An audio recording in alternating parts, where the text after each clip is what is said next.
They called him cursed. They called him monster. But the truth about King Caelric was worse than any nightmare this kingdom ever dreamed, because he wasn't the thing they should have been afraid of. He was the only thing standing between them and something that would eat their sanity whole. Tonight, I'm going to tell you a story that will change how you see every king, every crown, every sacrifice made in the dark where nobody's watching. Stay with me until the very end. Drop a like if this hooks you. And comment your city. I want to know where my people are listening from tonight. This one's going to hurt. Bye. The blood moon didn't rise. It clawed its way up, slow and swollen, like something wounded dragging itself over the horizon. The light it threw was wrong, not red, not orange, something in between that made the walls of Ashenmere Castle look like they were bleeding from the inside. Sergeant Harlan Breck stood at the eastern gate with 16 men behind him and a knot in his gut that had been tightening since noon. He was 53 years old. He'd fought in the Salt Plains campaign. He'd buried his first wife and his second son in the same winter. He did not scare easy. But tonight, his hands wouldn't stop shaking, and he hated himself for it. "Gates sealed," his lieutenant said. Young kid, Darrow. Couldn't grow a full beard yet, but swung a sword like he'd been born angry. "You want the crossbows on the parapet, or down here with us?" "Parapet," Breck said. "And tell them if anything comes out of that tree line, they shoot first. They don't wait for it to introduce itself." Darrow almost smiled. Almost. And the king? And the... Breck watched the last sliver of white sun vanish beneath the western ridge. His jaw tightened until his molars ached. "The king does what the king does. Our job is the gate." "Harlan." Darrow lowered his voice, stepped closer. 3 men from the last detail still haven't spoken. Grint sits in the barracks staring at the wall. Doesn't eat, doesn't sleep, just sits there moving his lips like he's talking to someone none of us can see. "I know. So what happened to them in that forest?" Breck turned and looked Darrow dead in the eye. The kid had freckles across his nose and a scar on his chin from a training accident 2 years back. He looked like somebody's nephew. He looked like he deserved an honest answer. "I don't know," Breck said. "And if you're smart, you'll stop asking." Behind them, the castle's inner courtyard erupted in the sound of hooves on stone. Both men turned. A column of the king's guard, 12 riders in black armor, thundered toward the northern passage that led to the Blackthorn Forest Road. At their center, mounted on a warhorse the color of charcoal, rode King Caelric. He wore no crown, no ceremonial cloak, just battered riding leather and a longsword strapped across his back that looked like it had seen more work than decoration. His face was sharp-boned, weathered beyond his 38 years, and his eyes. Breck had always hated looking at his eyes during a blood moon. They carried something behind them, something that looked like a man trying to hold a door shut while the whole world pushed from the other side. Caelric didn't slow as he passed the eastern gate. He didn't look at Breck or the soldiers stationed there. His gaze was locked straight ahead, toward the black smear of forest on the northern horizon. The column passed. The hoofbeats faded. The gate stood in silence. Darrow exhaled. "Every blood moon. Same thing." "Where does he go?" Breck said nothing. He unsheathed his sword and held it against his thigh, feeling the familiar weight of it, letting the cold steel remind him that he was still solid, still here, still a man standing on stone instead of whatever those men in the barracks had become. The moon climbed higher. The light turned everything to rust. 3 miles south of the castle, in a cramped stone cottage that smelled of dried rosemary and old blood, Leora Vale was arguing with her mother. "You cannot go out tonight." Marin Vale stood between her daughter and the door like she was blocking a siege. She was a small woman, barely 5 feet, with hands that could set a shattered bone and eyes that could make a grown soldier confess his sins. She had healed half the villages within a day's ride of Ashenmere. She had delivered babies in rainstorms and stitched wounds by candlelight during the Salt Plains campaign. She was terrified of her own daughter. Cale didn't come home. Leora's voice was flat, not calm. Flat. The kind of flat that sits on top of panic like a lid on a boiling pot. "He left this morning to gather foxwort near the northern creek, and he did not come home." "It's the blood moon, Leora. People stay in during the blood moon." "Cale is 12 years old. He doesn't stay anywhere if he doesn't want to. You know that." Myron flinched. She did know that. Her son had her stubbornness and his dead father's restlessness, and the combination made him the kind of boy who wandered too far, climbed too high, stayed out too late. On any other night, it would have been an annoyance. Tonight, it was a death sentence. "The patrols will find him," Marin said. "Sergeant Breck has men along the... Sergeant Breck's men don't go past the creek after dark. Nobody does. You know that too." "Leora." "He's my brother." "And you're my daughter. I will not lose both of you to that forest in one night." Leora stopped. She looked at her mother, and for a moment the mask dropped. Underneath was something raw and ragged, something that looked like a girl of 22 who had already buried her father and learned to live with the particular cruelty of losing someone you couldn't save. That wound had never healed right. It had scarred over crooked, and the scar tissue made her reckless the way scar tissue sometimes makes skin tighter, harder, less willing to bend. "Mama," she said, quieter now. "I watched Papa die in this room because nobody would ride to get the surgeon in time. Because it was raining, because the road was bad, because everyone had a reason to stay warm and safe while he bled out on your table. I'm not going to sit in this house and wait for someone to bring me my brother's body." Marin's chin trembled. Her eyes went wet. She didn't move from the door. "He's probably in the miller's barn," Marin whispered. "He hides there sometimes when he's... I checked. He's not there. He's not at the creek. He's not at Tannen's farm. I've been to every place he goes, Mama. Every place except the one we don't talk about." Silence. The candle on the table flickered. Outside, the blood moonlight crept through the window shutters like fingers reaching in. "The forest," Marin said. "The forest." "No, I'm not asking." Marin closed her eyes. When she opened them, there was something ancient in her face, something inherited from women who had made impossible choices in dark rooms for centuries. She stepped aside. Leora moved past her. She grabbed her pack from the hook near the door. Heavy canvas, already loaded with field supplies, a skinning knife, 2 water skins, and the battered leather case of healing tools her father had given her when she was 14.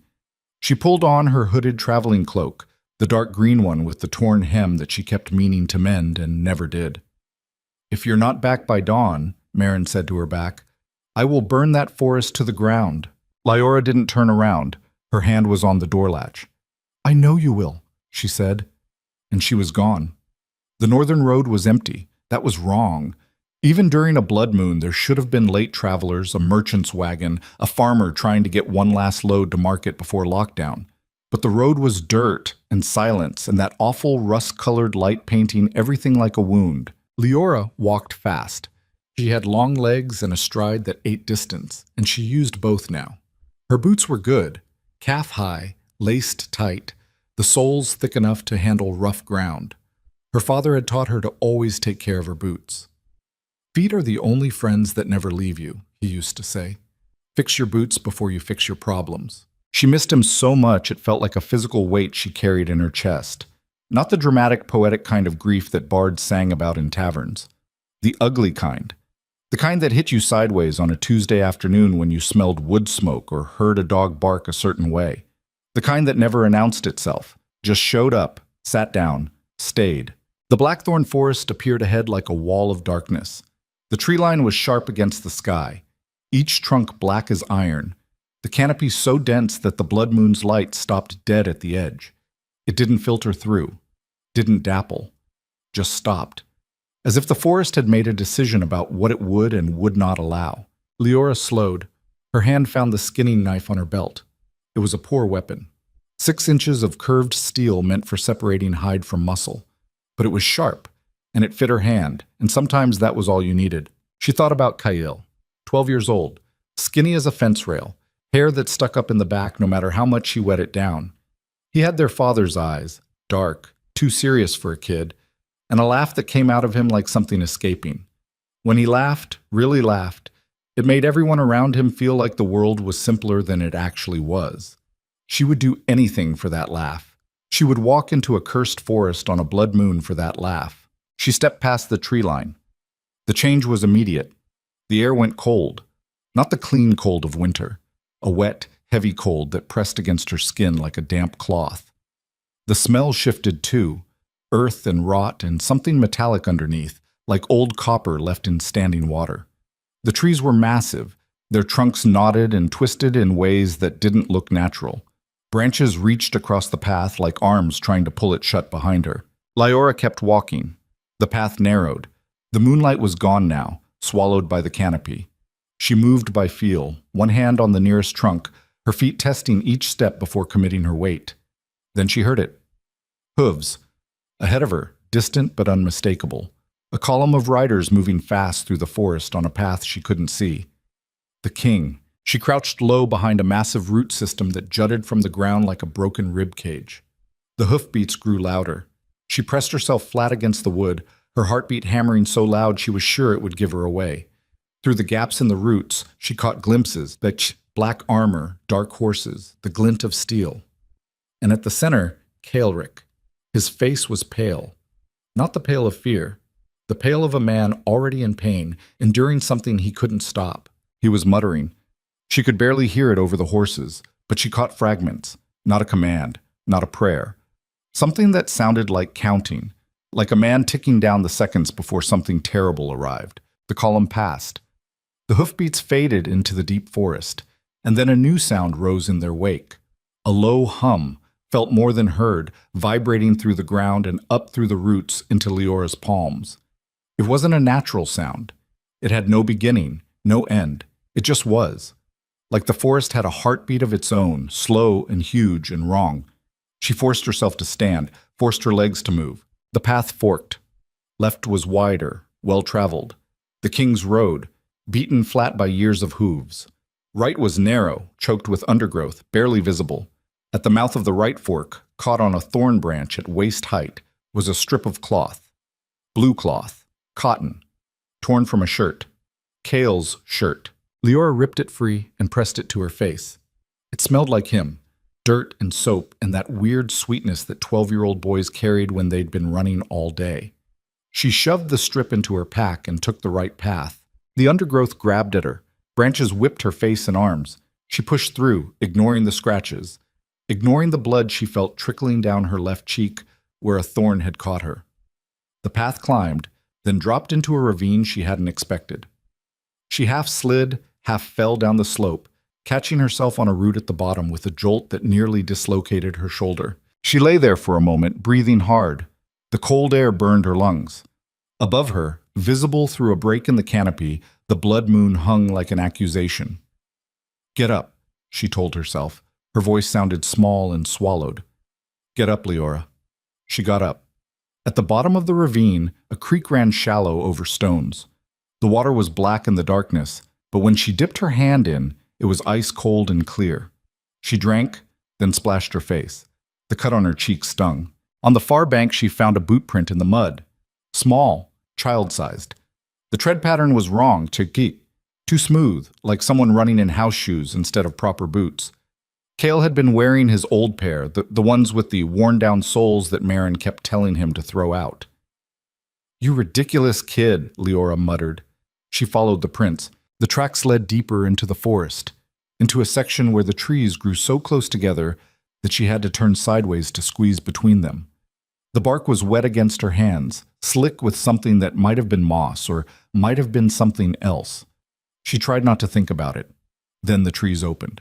She stood at the edge of a clearing she had never seen, never heard described in any story or map. The ground was stone, ancient flagstone, cracked and heaved by centuries of root growth, but unmistakably carved, deliberately placed. In the center of the clearing, half swallowed by earth and vegetation, was a structure. Stone walls, a broken archway, steps leading down into the earth, ruins, old ones, older than the castle, older than Ashenmere, older than anything Leora had ever seen in the kingdom. And from below the ruins, from whatever lay beneath those descending steps, came light. Not moonlight, not firelight. A cold blue-white glow that pulsed in rhythm with the humming she'd felt through the roots earlier. The heartbeat of the forest. The heartbeat of something underground. Leora stared at the descending stairs. Every survival instinct she had screamed at her to turn back. The hairs on her arms were standing straight up. Her body knew this was wrong in the same way an animal knows a storm is coming. Wordless, cellular, absolute. She went down the stairs. The temperature dropped with each step. The stone beneath her feet was smooth, worn by passage, and the walls on either side were carved with symbols she couldn't read. Not the common script used in Ashenmere, not the old trade language of the coast. Something else, something that predated both by centuries. The carvings seemed to shift when she looked at them from the corner of her eye, rearranging themselves like living things. But when she turned her head to look directly, they were still. The stairway ended in a corridor. The blue-white light was brighter here, coming from somewhere ahead. The humming was louder, too, and she could feel it in her teeth now, a vibration that settled into her jaw and made her fillings ache. She heard voices. Not the king's, not soldiers. Something else, a low chanting, guttural and rhythmic, that rose and fell like breathing. And underneath it, threaded through it like a wire through cloth, was a sound that turned her blood to ice. A child crying. Leora ran. She didn't think. She didn't plan. She ran down the corridor toward the sound, her knife in her hand, her pack bouncing against her hip. The corridor twisted left, then right, then opened into a massive chamber that stole every rational thought from her mind. The chamber was cathedral vast. The ceiling vanished into darkness far above. The walls were covered in those same shifting symbols, but here they glowed, pulsing in sync with the humming, throbbing with that sickly blue-white light. The floor was a mosaic of interlocking stone circles, each one inscribed with patterns that hurt to look at, that made the eyes slide away like oil on water. At the chamber's center stood a column of raw stone, 20 feet tall, cracked down the middle like something inside it was trying to get out. Chains, real chains, iron black and ancient, wrapped the column from base to apex, and at the base of the column, slumped against the stone, was Cale. He was alive. His eyes were open, but he wasn't seeing this room. He was seeing something else, something far away and terrible, and tears ran down his face in silent, unbroken streams. His lips were moving, no sound. "Cale!" Leora's voice cracked. "Cale, it's me! I'm here!" He didn't respond, didn't blink, didn't acknowledge her existence. His eyes were fixed on the cracked column, and whatever he was seeing inside it had taken him somewhere she couldn't reach. Leora dropped to her knees beside him. She grabbed his shoulders, shook him. "Cale, Cale, look at me right now." Nothing. His skin was cold. Not dead cold, but close, like the warmth was being pulled out of him slowly, steadily, the way the forest pulled light out of the moonlight, stolen by degrees. She turned to the column. Up close, the crack was wider than it had appeared. She could see into it, barely. And what she saw inside was darkness that moved. Not shadow, not absence of light. Darkness as a substance, thick and liquid, pressing against the inside of the stone like something breathing against the walls of a cage. The chains groaned. A link near the base, one link out of thousands, snapped. The sound was small, almost delicate, a musical ping that echoed through the vast chamber. The humming changed pitch, went deeper, lower, the kind of low that lived in the spine, not the ears. "What is this place?" Leora whispered. "You shouldn't be here." She spun. Caelric stood at the chamber's entrance. His soldiers were gone. He was alone, and he looked like a different man than the one she'd glimpsed on the road. The riding leathers were the same, but the body inside them was rigid with a tension so profound it looked like agony. His eyes were different, too. The brown was shot through with veins of cold light, the same blue-white as the glowing symbols, and they pulsed in the same rhythm. He was connected to this place, physically. Whatever was in this chamber had its hooks in him. "My brother," Leora said. She stood. The knife was still in her hand. "What have you done to my brother?" "I haven't done anything to him. He came here on his own. Kids do that sometimes during the blood moon. The pull gets stronger, draws in anyone with—" He stopped, his jaw clenched. A tendon stood out in his neck like a cable. "Anyone with what?" "It doesn't matter. You need to take him and leave. Now. Before it gets worse." "Before what gets worse? What is this place? What is that thing in the pillar?" Caelric crossed the chamber in 4 strides. He moved fast for a man who looked like he was holding himself together through sheer force of will. He knelt beside Cale, pressed 2 fingers to the boy's forehead, and closed his eyes. The blue-white light in the symbols flared. Cale gasped, shuddered, and his eyes snapped into focus for the first time. "Leora?" His voice was small, confused, scared. What? I'm here. She pulled him into her arms. He was shaking. His whole body trembled against her chest like a trapped bird. I've got you. You're okay. I saw something, Kael whispered. Inside the rock. It was looking at me. It knew my name. Kaelric stood. His face was a mask, but his hands were shaking, just like Breck's had been at the gate. And for the same reason. Fear. Raw, unfiltered, incapacitating fear, held in check by nothing but stubbornness and pride. Take him up the stairs, Kaelric said. Follow the corridor to the surface. Turn left at the fork. Don't stop. Don't look back. And don't come back here. Ever. Leora stood, pulling Kael to his feet. The boy leaned against her, barely able to support his own weight. She looked at Kaelric, really looked at him, past the command in his voice and the authority in his posture. She saw the dark circles under his eyes, carved deep enough to look like bruises. She saw the way his left hand pressed against his ribs like something inside hurt. She saw the thin scar that ran from his right temple down to his jaw, white against weathered skin, and the way his lips were cracked and dry like a man who had forgotten to drink water for days. This was not a monster. This was not a curse. This was a man standing alone inside a nightmare, holding a door shut with his own body because nobody else knew the door existed. How long? She asked. Kaelric blinked. What? How long have you been coming down here, holding this together by yourself? How long? Something moved behind his eyes, something that looked like surprise, then pain, then a gratitude so enormous and so quickly suppressed that she almost missed it. Since I was 19, he said, the night my father died. He held the seal before me, his father before him. It goes back centuries. The blood moon weakens it, every time. And every time, someone from the bloodline has to come down here and hold it together until the moon passes. Alone? The soldiers escort me to the forest. They don't come underground. The ones who have the seal does things to people who aren't blood-tied to it, breaks something in them, in their minds. They can't process what they see down here, so their brains just, he made a vague gesture, shut down. That's what happened to Grint and the others who came back wrong. He looked at her sharply. You know about that? Everyone knows about it. The whole kingdom knows something happens during the blood moon. They just don't know what. They can't know what. If people understood what was down here, what was inside that pillar, the fear alone would feed it. The Hollow King doesn't need to escape to destroy this kingdom. It just needs people to be afraid of it. Leora looked at the cracked column. The darkness inside it moved again. Slower now, but somehow more deliberate. Like something pacing, waiting. The Hollow King, she repeated. Verethan. Kaelric said the name like it cost him something. 300 years ago, he sat on the same throne I sit on. He wanted to live forever. Found the old power buried under this forest. Something that predates every kingdom, every empire, every civilization we know about.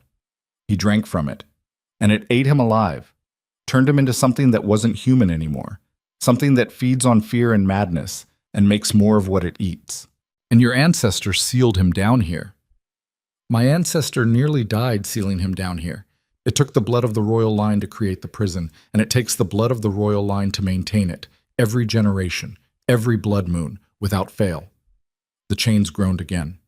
Another link, higher up this time, cracked. Didn't break. Not yet.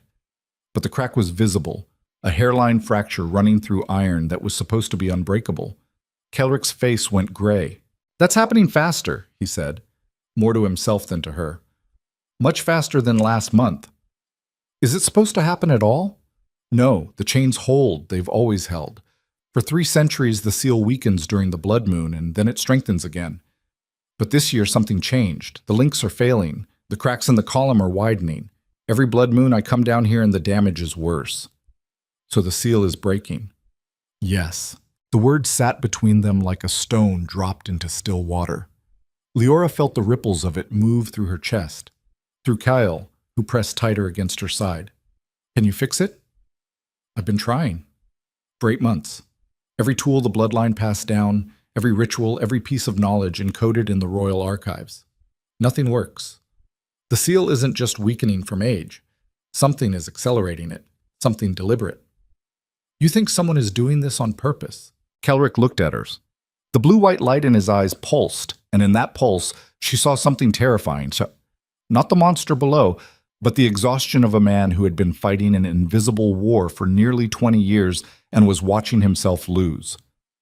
I know someone is doing this on purpose, he said. I just don't know who. The chamber shook. A tremor, brief but violent, that sent dust cascading from the ceiling and cracked the flagstone under Leora's feet. Cale yelped.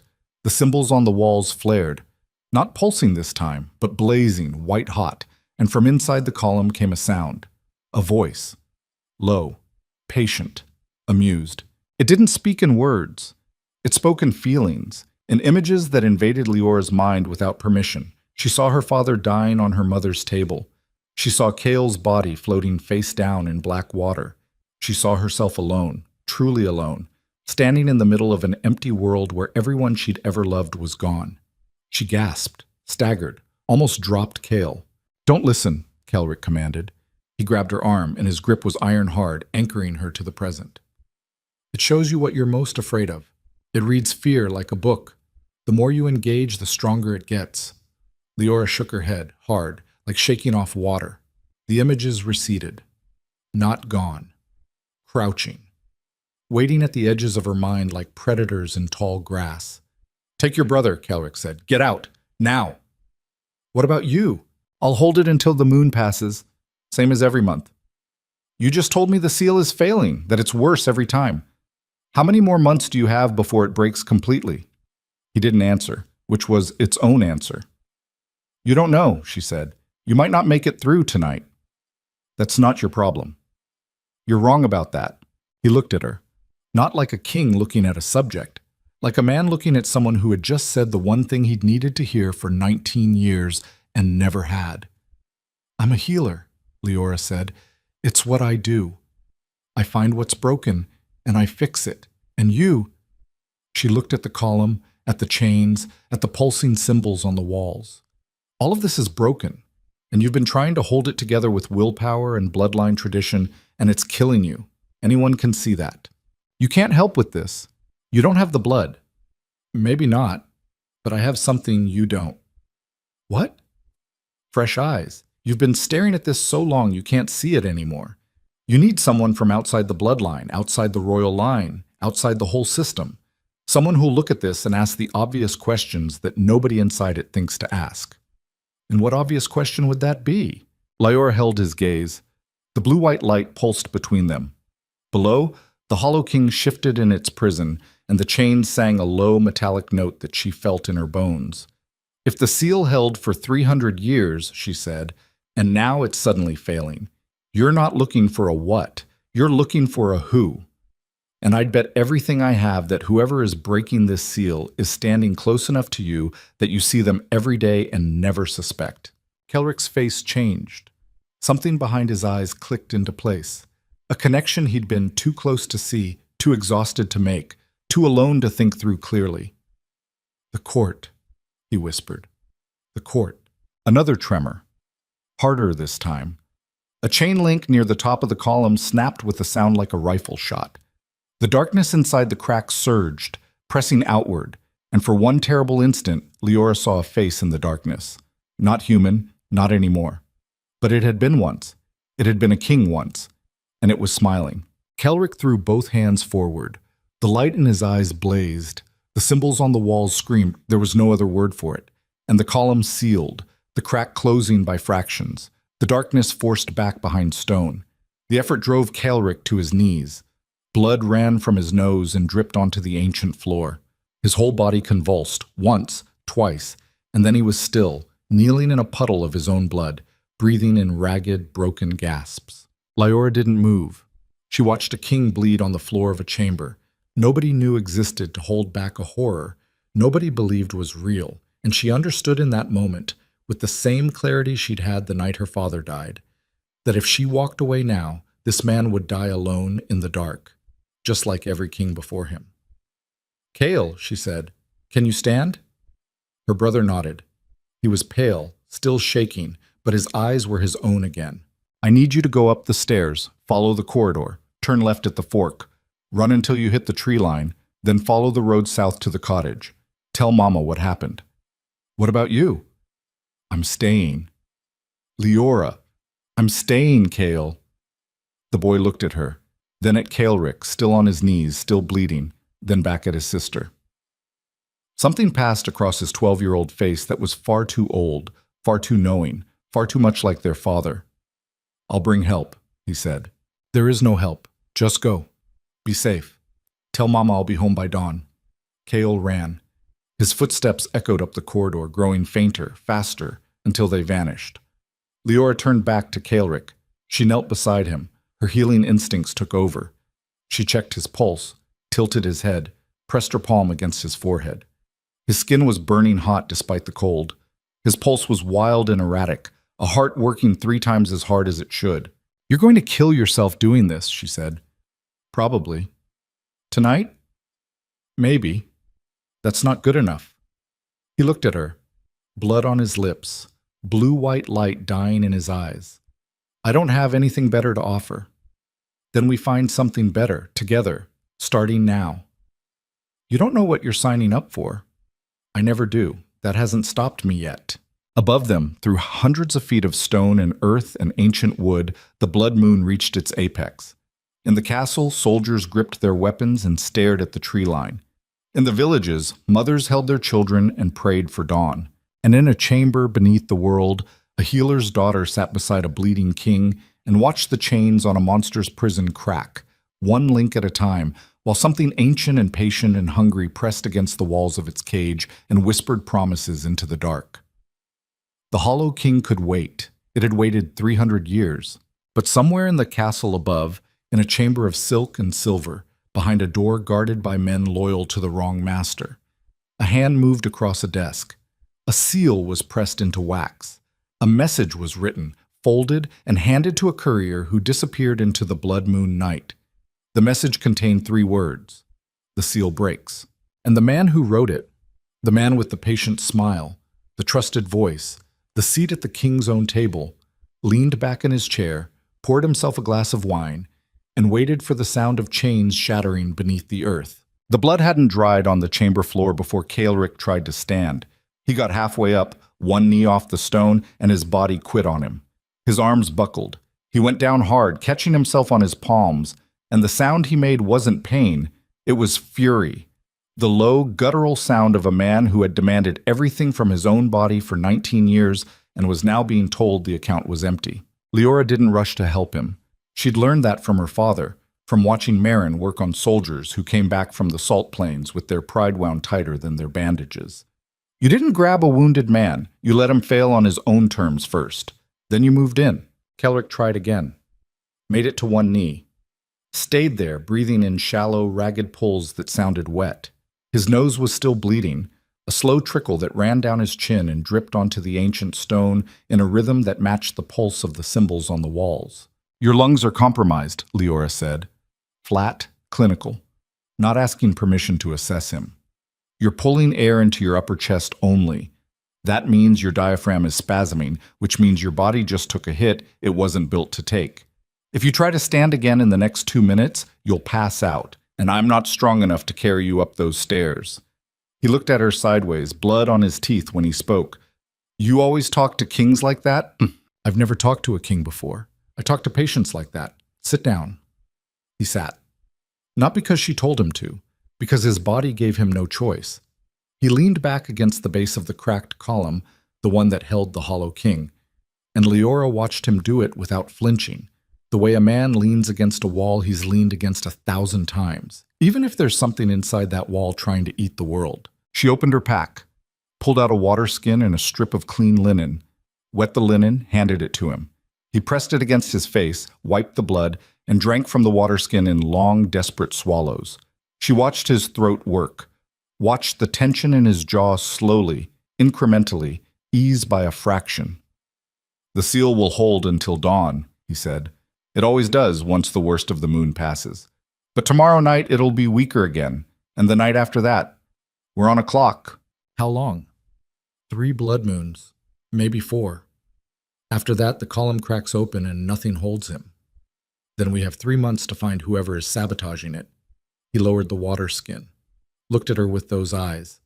Brown shot through with veins of dying blue-white light, like cracks in old pottery filled with something luminous and wrong.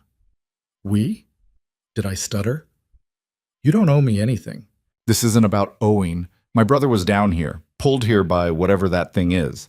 If the seal breaks, he's at risk. My mother's at risk. Every person in every village within 100 miles is at risk. You said this thing feeds on fear and madness. You think I'm going to sit in my cottage and wait for it? Kaelric studied her. Not the way a king studies a subject, measuring usefulness, calculating loyalty. He studied her the way a man studies something he doesn't understand, something that doesn't fit the patterns he's learned to expect. You're going to get yourself killed, he said. Probably. That doesn't bother you? Everything bothers me. I just don't let it make my decisions. The chamber fell quiet. The symbols on the walls had dimmed to a low, sullen glow. The humming was still there. It never stopped, but it had retreated to a lower register, a bass note felt in the bones rather than heard. The Hollow King was resting, conserving. It had tested the chains and found them still intact, and now it was settling back into the patient, ageless weight that had sustained it for 3 centuries. But the cracks in the column were wider than they'd been an hour ago. Even Leora could see that. Tell me about the court, she said. Kaelric closed his eyes. When he spoke, his voice was stripped of the command it carried in public. What was left underneath was quieter, tired. The voice of a man talking to someone in a dark room because there was nobody else to talk to. 14 members of the High Council, 6 noble houses, 2 military commanders, the Lord Chancellor, the Master of Coin, the Keeper of Records, the Royal Physician, and my Chief Advisor, Lord Malverin. Who do you trust? His laugh was short, dry, and entirely without humor. I trust my horse. I'm serious. So am I. Trust is a luxury I stopped affording a long time ago. Every person in that court wants something. Land, titles, trade routes, military contracts. They smile, they bow, they tell me what I want to hear, and behind closed doors they cut deals and build alliances and position themselves for the day I stop being useful. That's how courts work. That's how they've always worked. But one of them is doing something different. One of them isn't just playing politics. One of them is actively trying to break the seal. Yes. Which means one of them knows about this place, about the Hollow King, about all of it. Kaelric opened his eyes. That's what keeps me up at night. The bloodline is supposed to be the only line of knowledge. Father to son, generation to generation. Nobody outside the royal blood is supposed to know this chamber exists, but someone does. And they've been using that knowledge to weaken the seal from the outside while I fight to hold it from the inside. How would they even do that? Weaken the seal from outside? There are anchor points, 5 of them, spread throughout the forest, stone markers tied to the seal's foundation. If you corrupt the markers, you corrupt the seal. I found 2 of them damaged in the last 8 months. Symbols defaced. The stone cracked in ways that aren't natural. Someone who understood the old language, who knew where the markers were, who had access to the knowledge. Someone who'd been told, or who found the records. The royal archives. There are texts in there that go back to the founding. Most of it is genealogy and tax records, but buried inside the older volumes there are references to the seal. Coded. Encrypted in the old script. But if someone spent enough time, if someone had access and patience and motivation, they could have decoded it. Yes. Leora pulled her knees up to her chest. The cold of the chamber was settling into her bones now, a deep, persistent chill that her cloak couldn't touch. She thought about what she knew, what she'd seen, what she could piece together. You need me inside the castle, she said. Kaelric's eyes sharpened. No. You can't investigate your own court. You're the king. The moment you start asking questions, whoever is behind this knows you're onto them. They go quiet. They cover their tracks. Or worse, they accelerate the timeline and break the seal before you can stop them. And what are you going to do? Walk into the castle and start interrogating nobles? You're a healer's daughter from a village. You don't have access. You don't have standing. You don't have... I have something better. I'm invisible. He stopped. Nobody in that court knows who I am, Leora said. Nobody cares about a village healer. If I'm inside the castle, working in the infirmary, tending to servants, doing the work that nobody important pays attention to. I can go places you can't. Talk to people who would never speak honestly to a king. Servants hear everything. Kitchen staff, stable hands, the women who clean the council chambers after the lords go home. They know who visits whom at odd hours. They know who sends messages in the dark. They know who's lying because they're the ones who clean up the evidence. Kaelric stared at her. The last traces of blue-white light faded from his eyes, leaving them fully brown, fully human, and full of something she couldn't quite name. It might have been hope. It might have been terror. With men like him, it was hard to tell the difference. Malvern will notice, he said. Quieter now, testing the idea rather than rejecting it. He notices everything. It's what makes him useful. It's what makes him dangerous. Then don't announce me. Don't assign me to anything official. The infirmary always needs hands. Marin, my mother, she has been asked a dozen times to send someone to help with the castle's medical staff. She always says no because she doesn't trust the court. But if she sent me, it would look routine. A village healer rotating in. Nobody worth a second glance. And while you're cleaning wounds and mixing poultices, you'll be watching. I'll be listening. There's a difference. The column behind Kaelric's back groaned. A low tectonic sound, like the earth itself was shifting. He didn't flinch. He'd been hearing that sound for 19 years. It was the background noise of his life, the constant reminder that everything he held together could come apart at any moment. If they find out what you're doing, he said, they won't arrest you. They'll kill you, quietly, an accident, a fall from a stairwell, poison in your food. These people, whoever they are, they've been planning this for months, maybe years. They're not going to let a healer's daughter from the South Village dismantle their work. Then I'll have to be better at this than they expect. You're not trained for this. I'm not trained for a lot of things I've done. I set my own father's broken leg when I was 16 because my mother was delivering a baby on the other side of the valley, and there was nobody else. I dug a crossbow bolt out of a man's shoulder with a kitchen knife because the proper surgical tools were in a locked cabinet, and there wasn't time to find the key. I have never once in my life had the right tools for the job. I make do. It's what I'm good at. Kaelric was quiet for a long time. The chamber breathed around them. That deep, slow, underground breath that was partly the seal and partly the thing behind it. Leora let the silence sit. She'd learned that too, from years of working with patients. Sometimes the most important thing you could do was shut up and let someone make their own decision. There's a corridor behind the Royal Archives, Kaelric said finally. Old service passage. Hasn't been used in decades. The entrance is behind a tapestry on the east wall of the lower library. It connects to the infirmary wing through a series of maintenance tunnels. You're telling me this because? Because if you're going to spy on my court, you need a way to reach me without being seen. I'll leave messages in the corridor. You do the same. We don't meet in public. We don't acknowledge each other. As far as anyone in the castle knows, you and I are strangers. Leora nodded. Something tight in her chest loosened. Not relief exactly, but the feeling of a plan taking shape. Bones finding their alignment. The first splint applied to a fracture. Not yet healed, but at least held in place. One more thing, Kaelric said. He reached inside his riding leather and pulled out a small object. A ring. Silver, plain, undecorated except for a single symbol etched into the interior of the band. The symbol matched the ones on the walls. Wear this under your clothes. Never let anyone see it. If the seal begins to fail while I'm not here, if you feel the pull, the way your brother felt the pull, this will keep you anchored. It's blood bonded to the royal line. It won't give you power, but it'll keep the Hollow King from getting inside your head. She took the ring. It was warm despite the cold of the chamber, warmer than it should have been, as if something alive was coiled inside the metal. Your father's? She asked. My mother's. She died before she could use it. He said it the way he said everything, flat, contained, locked down.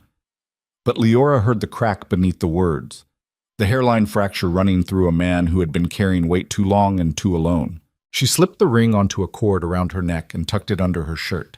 They climbed the stairs together. Kaelric moved slowly, one hand bracing against the wall, his breathing still ragged but improving. Leora stayed behind him, not hovering, but close enough to catch him if he fell. He didn't fall. Whatever was breaking inside him hadn't broken yet. The forest was different when they emerged. The blood moon had passed its apex and was beginning its descent, and the quality of the light had shifted from that aggressive rust to something paler, more exhausted.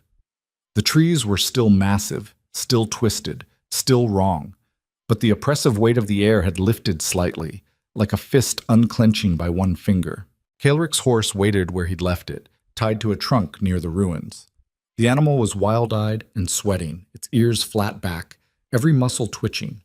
It had spent hours alone in a cursed forest during a blood moon, and it had not bolted, loyalty or fear, maybe both. "The castle will send riders to collect me at the forest edge," Kaelric said. "You should be well south of here before they arrive. Nobody can see us together." Leora nodded. She turned to go, then stopped. "Your soldiers. The ones who come into the forest and come back wrong. What do you tell them before they follow you in?" Kaelric's hand rested on his horse's neck. The animal gradually calmed under his touch, the trembling easing by degrees. "I tell them not to follow. They follow anyway, because they're loyal, because they think I need protection." A muscle jumped in his jaw. "I've ordered them not to. I've threatened court-martial. I've begged. Some of them still follow, and then I lose them." "You can't keep losing people." "No, I can't." "Then we fix this. Fast." She left him standing in the ruins with his horse and the memory of every person he'd failed to protect. She walked south through the forest, following the path Kael had taken, and she didn't look back. Not because she didn't want to. Because looking back was what you did when you were afraid, and she had made a decision to be something else tonight. Dawn was breaking when she reached the cottage.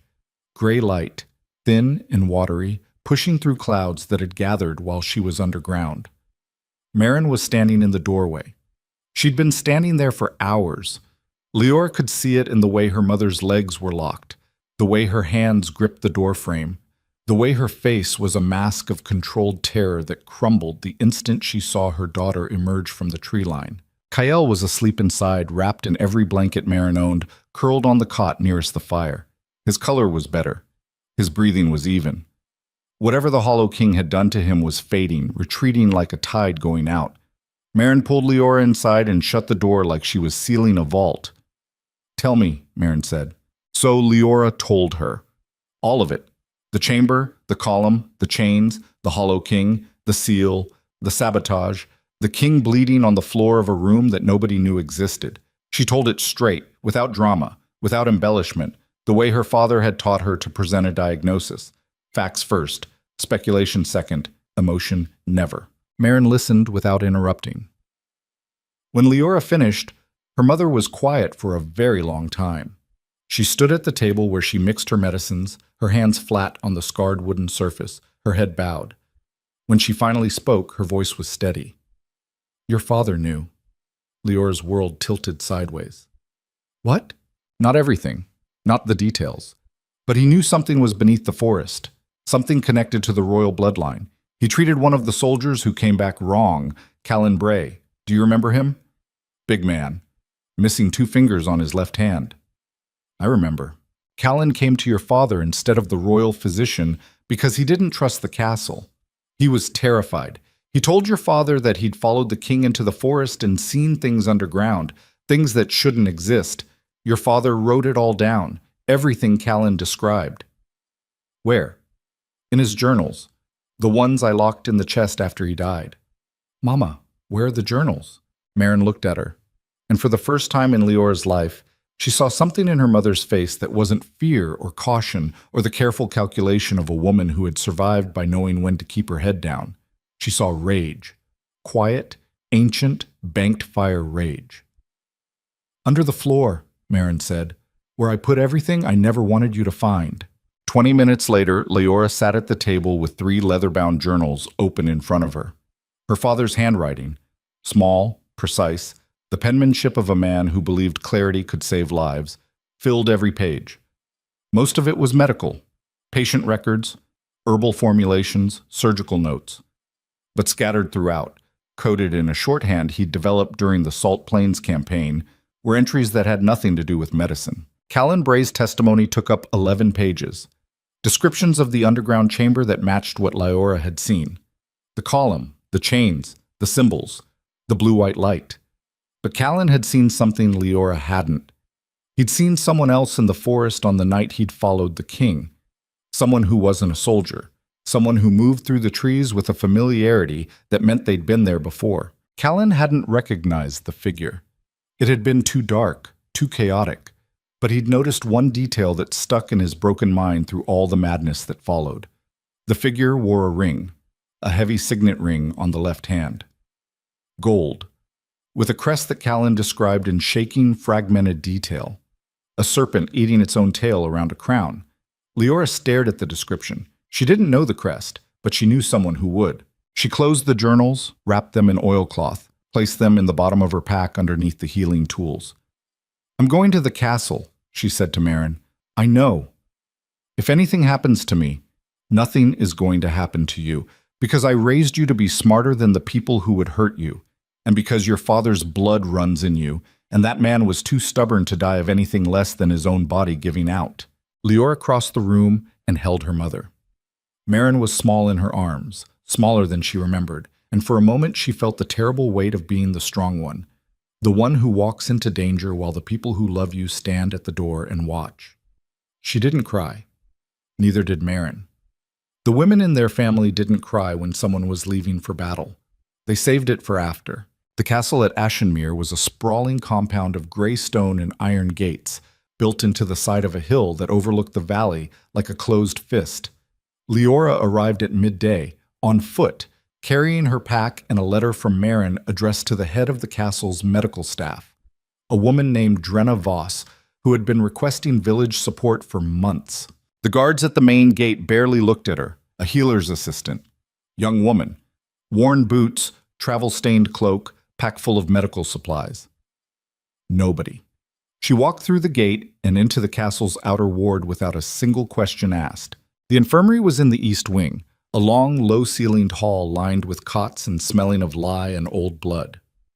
Drenna Voss was a compact woman in her 50s with iron-gray hair cropped short and eyes that assessed everything in their field of vision with the efficiency of a weapon. She read Marin's letter, looked Leora up and down, and grunted. "You know wound care? Since I was 12. Bone setting? My father taught me. Herbal compounding? Everything in Marin Vale's repertoire." Drenna grunted again. Higher pitch this time. Almost approval. "You'll sleep in the staff quarters off the east corridor. Shifts start at dawn, end at dark. No wandering, no fraternizing with the guard, no gossip." "Yes, ma'am."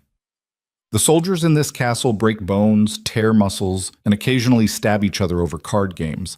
Fix them fast, keep your head down, and we'll get along fine." Leora was assigned a cot in a room she shared with two other medical assistants, a girl named Pella, who talked in her sleep, and an older woman named Gent, who didn't talk at all. The room was small, cold, and had a single window that looked out over the inner courtyard. From that window, if she pressed her cheek against the stone and craned her neck, she could see the entrance to the royal wing on the far side of the compound. She spent the first 3 days doing exactly what she was supposed to do. Treated a sprained ankle, cleaned an infected knife wound, mixed poultices for a guardsman with chronic back pain. She kept her head down, her mouth shut, and her eyes wide open. On the second evening, she found the tapestry Caelric had described. East wall of the lower library, behind a faded depiction of a battle scene that nobody had dusted in years. The service passage behind it was narrow, dark, and cold. She didn't enter it. Not yet. She just confirmed it was there. Then she went back to the infirmary and dressed a cook's burned hand. By the third day, she had mapped the castle's rhythms. She knew when the guard shifts changed. She knew which corridors were busy at what hours. She knew that the kitchen staff started work at 4 in the morning and that the chambermaid who cleaned the council room arrived at 6.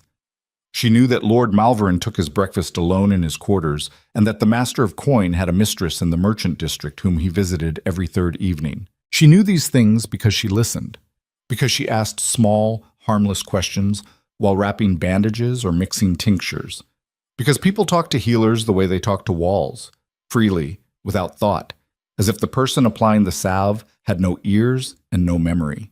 On the 4th morning, she treated a stable hand named Rorik, who had cracked 2 ribs when a horse kicked him. While she bound his torso, She asked about the castle's daily routines, framing it as a newcomer trying to learn the layout. You want to steer clear of the west corridor after council sessions, Rourke said through gritted teeth as she tightened the binding. The lords come through in packs, and they'll run you down if you're in the way. Malvern especially. Man walks like he owns the stones under his feet. Malvern, he's the king's advisor? Chief advisor. Longest-serving member of the council. Been at the king's side since before the coronation. Some folks say he's the one who actually runs this place. And the king lets him? Rourke laughed, then winced. Caelric lets nobody do nothing. But Malvern's smart. Doesn't push, doesn't grab, just steers. You know the type. Always suggesting, never demanding. And somehow what he suggests is always what happens. Sounds like a man who knows what he wants. Sounds like a man who already has it and wants more. Hold on, is that supposed to be that tight? Yes, don't breathe too deep for a week. That night, she slipped into the service corridor behind the tapestry. She moved by touch, one hand on the stone wall, her footsteps deliberate and silent on the ancient floor. The passage ran deeper than she'd expected, branching at 2 points before connecting to a wider tunnel that she recognized from Caelric's description as the maintenance route to the infirmary wing. At the first junction, she found a loose stone in the wall. Behind it, a folded piece of paper. Caelric's handwriting, sparse, direct, no greeting, no signature.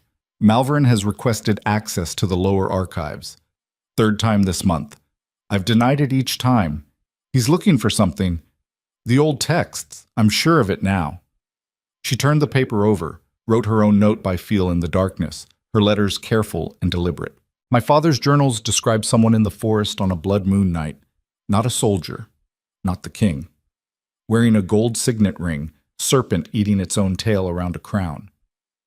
Find out whose crest that is. She folded the note, placed it behind the stone, and returned to her cot without a sound. 5 days into her posting at the castle, Leora made first contact with the enemy. She didn't plan it. The infirmary received a summons to treat a minor injury in the council wing. A lord had cut his hand on a letter opener during a meeting. Drenna was handling a surgery. Ghent was on a supply run. Pella was useless with anyone above the rank of servant. Leora went.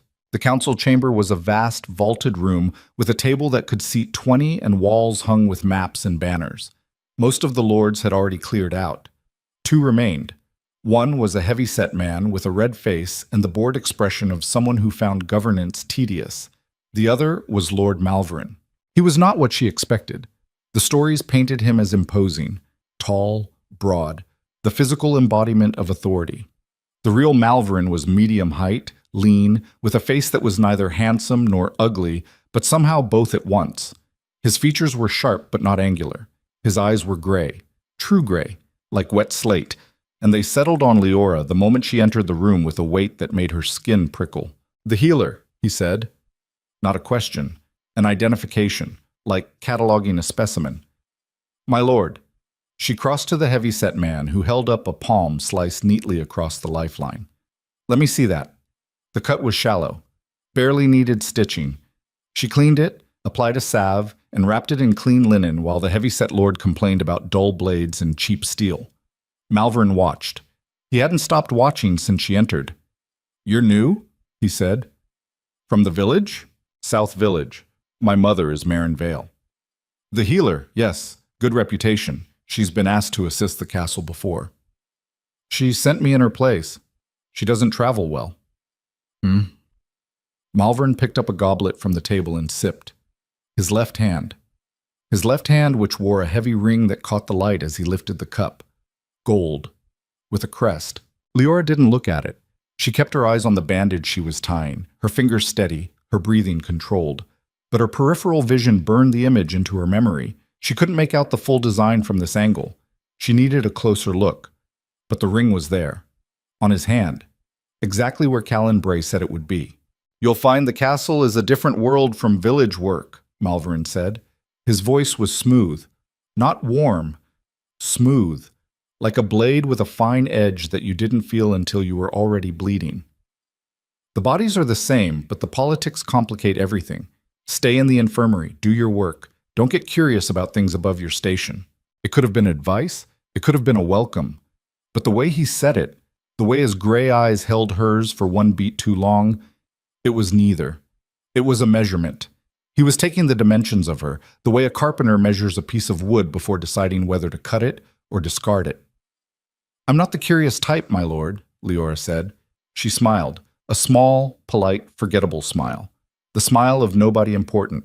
"Good," Malvern said. "Curiosity is an expensive habit in this castle, and the bills always come due." He left. His footsteps echoed down the corridor, measured, precise, each one placed with the deliberate authority of a man who controlled the ground he walked on. Leora finished the bandage. The heavy-set lord thanked her and waddled out.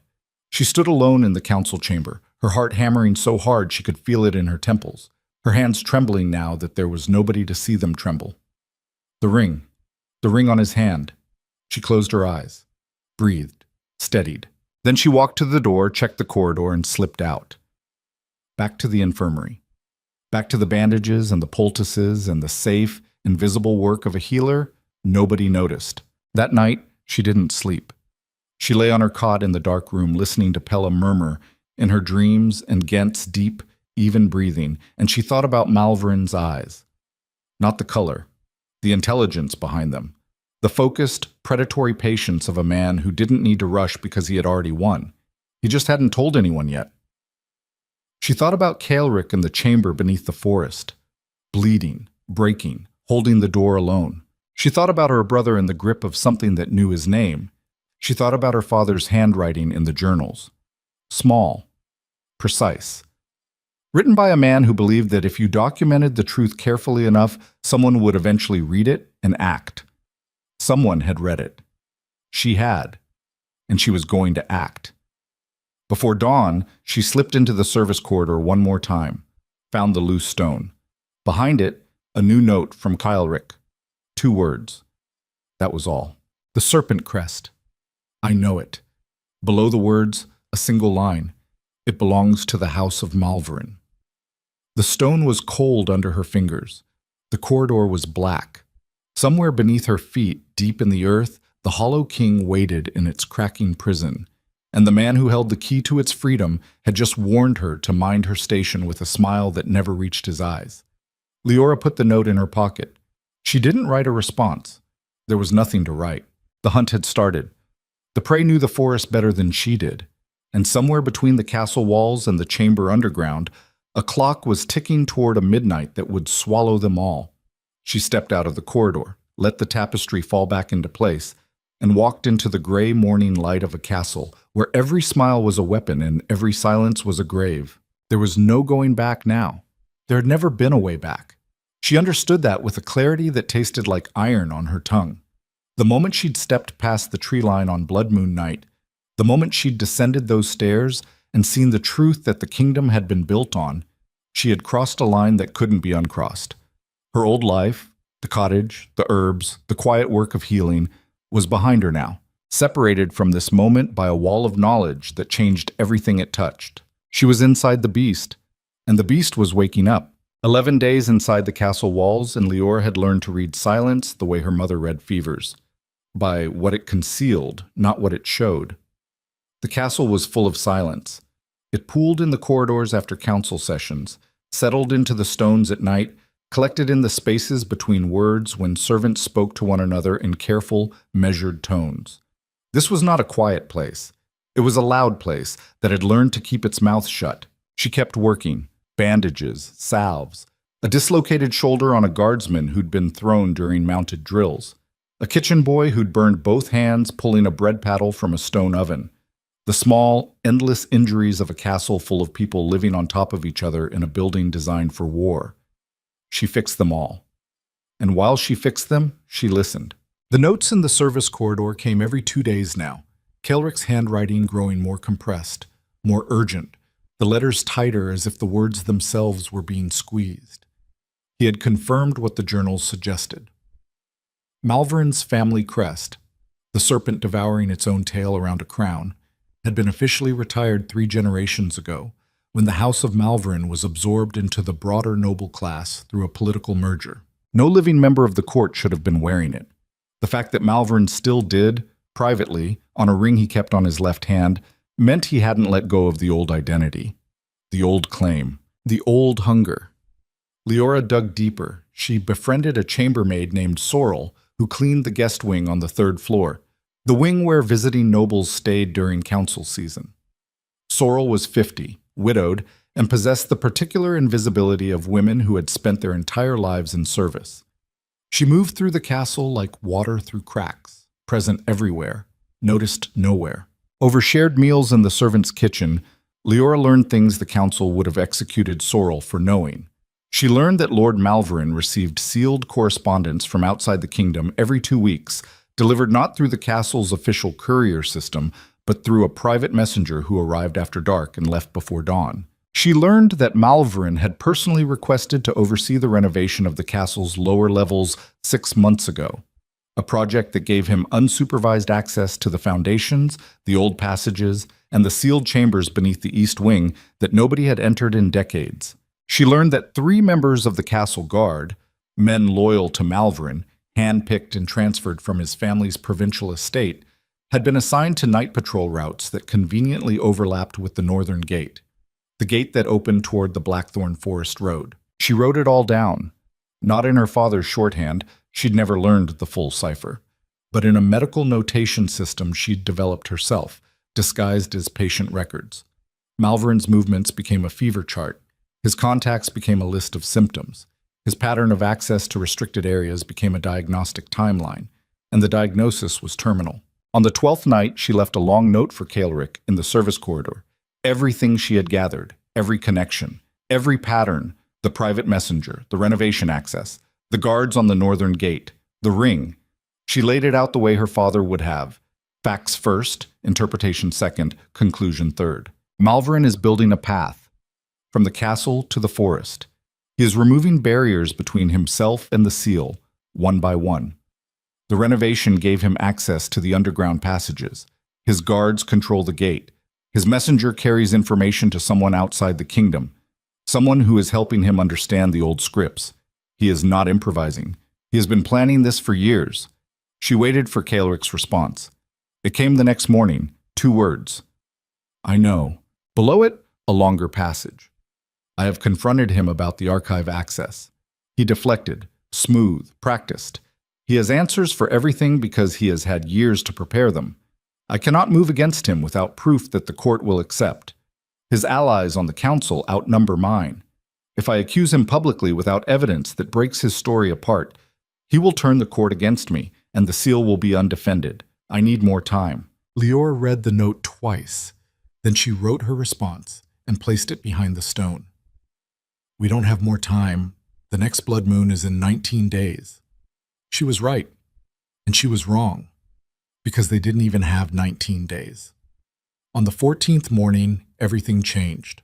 Leora was in the infirmary mixing a poultice for a guardsman's infected wound when Drenna Voss walked in, closed the door behind her, and stood with her back against it. The older woman's face was the color of old parchment.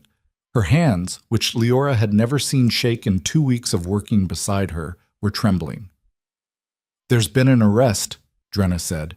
Leora's hands kept moving, grinding the herbs, steady, controlled.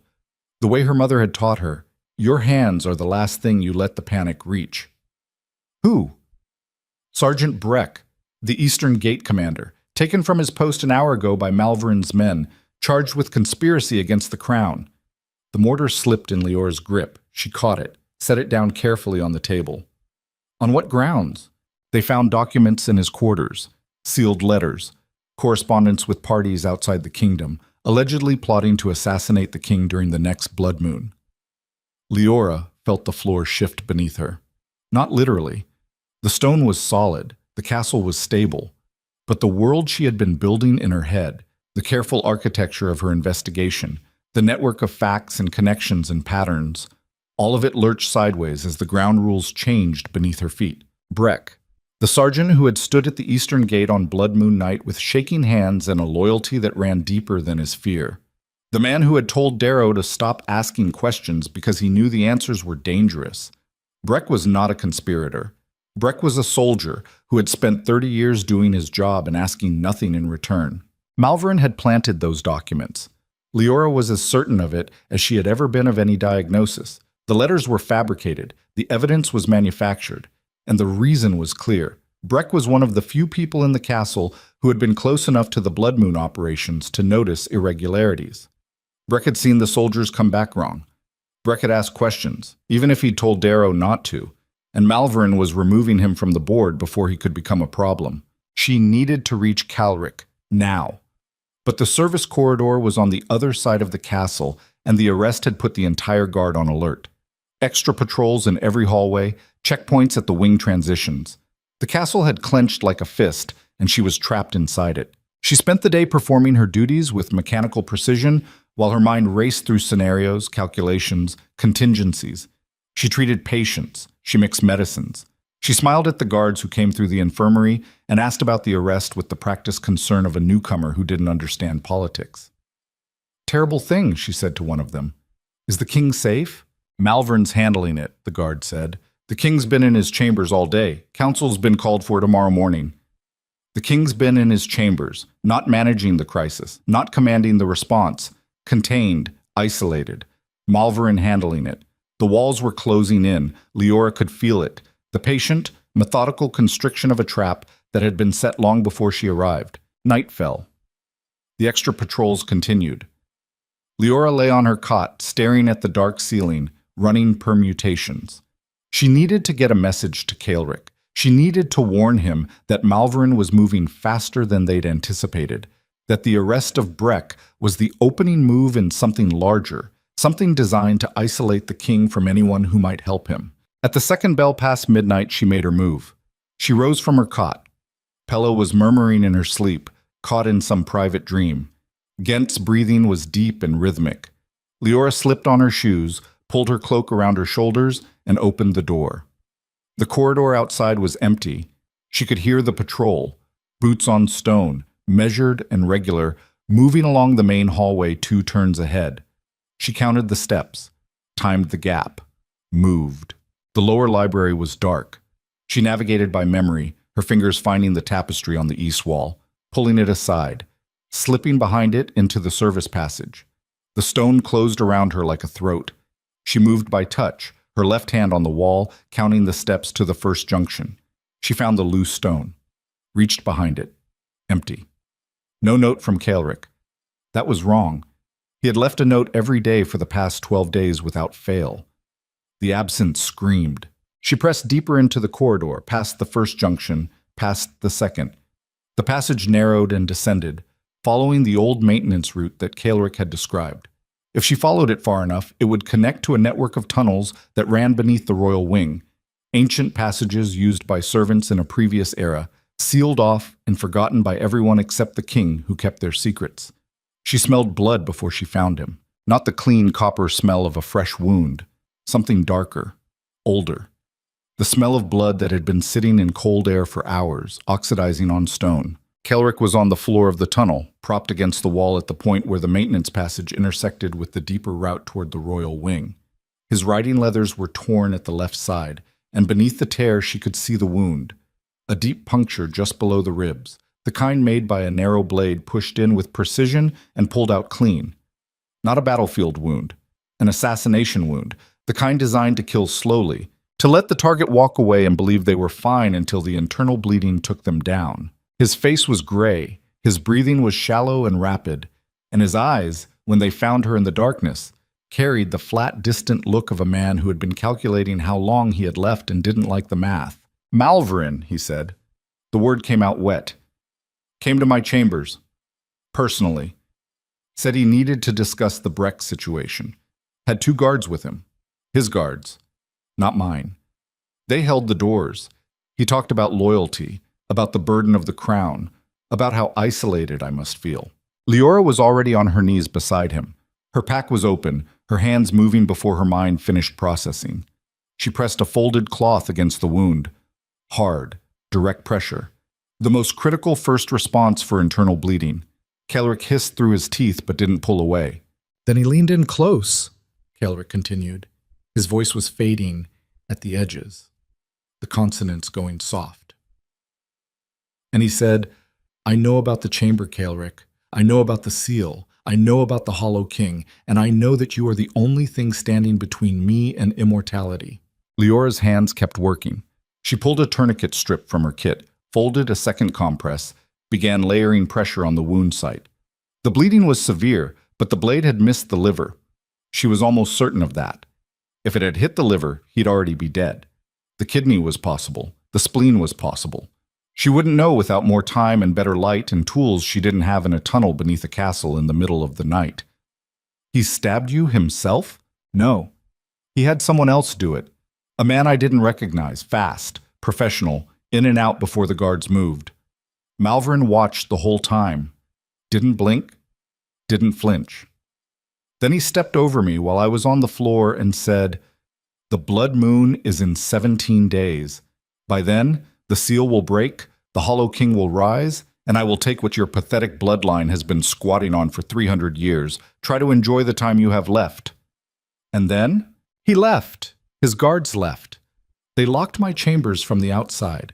They think I'm in there bleeding out on the floor, but there's a hidden passage behind the hearth. My father showed me when I was a boy. It leads to this tunnel system. I got this far before my legs stopped working." Leora changed the compress. The first one was soaked through. Heavy, warm, useless. She applied the fresh one with both hands, leaning her weight into it. Kaelric's jaw clenched. His hands gripped the stone floor on either side of him, his knuckles white. "Can you fix it?" he asked. "Not here, not with what I have. I need the infirmary. I need proper tools, clean light, suturing supplies, and something to manage the internal damage. The infirmary is inside the castle. The castle is Malvern's now." "I know." "So what do you suggest?" Leora sat back on her heels. Her hands were covered in his blood, warm, tacky, the particular dark red of venous bleeding that meant the damage was deep but not arterial. She looked at him in the near-total darkness of the tunnel. She could barely see his face, but she could hear his breathing, ragged, labored, but controlled. Still controlled. Even now, bleeding on the floor of a passage nobody knew existed, having been betrayed by the man he'd trusted most, his body failing him in the one place he couldn't afford to be weak. Even now, he was holding on. This was how he had lived for 19 years. Holding on. Through every blood moon, every night underground, every moment of agony that no one saw and no one shared. He had built himself into a wall and stood in the gap because there was nobody else. And the wall was crumbling now, and the man behind it was bleeding out, and he was still trying to hold the stones in place with his bare hands. Something shifted inside Leora. Not a decision, something deeper than a decision, something cellular. The recognition that everything she had been before this moment, the healer's daughter, the rule breaker, the girl who ran toward danger because standing still felt like dying, all of it had been training. Preparation. Rehearsal for this exact point in time, when a king was bleeding in the dark, and the world was about to end, and the only person who could do anything about it was a woman with a skinning knife and a pack full of bandages. "Drenna," she said, "the head of the infirmary. She's not Malvern's." "How do you know?" "Because she's been here for 23 years and she hates politics. She hates anyone who makes her job harder, which is everyone in the council. And she's treated the soldiers who come back from the forest. She's seen what happens to them. She knows something is wrong, even if she doesn't know what." "You trust her?" "I trust that she became a healer for the same reason I did. Because watching someone die when you could have helped is the one thing she can't live with." Kaelric was silent. His breathing hitched, then steadied. The compress under her hands was growing warm again. Time was not on their side. "There's something else," he said. "Something Malvern said before he left. He said, the girl from the village, the healer's daughter. I want you to know, I noticed her the first day. I've been watching her the entire time. Tell her I said hello." The words landed in Leora's chest like a fist. Her hands froze on the compress. For 3 heartbeats, she couldn't move, couldn't think, couldn't process the implications of what that meant. Malvern had known. From the beginning. He had watched her enter the castle, watched her work in the infirmary, watched her move through the corridors and befriend the servants and slip behind the tapestry into the service passage. He had watched all of it, and he had let it happen. Why? Because she was useful. Because her investigation, her careful gathering of evidence, her secret communications with the king, all of it had told Malvern exactly what Kaelric knew and what he didn't. She hadn't been spying on Malvern.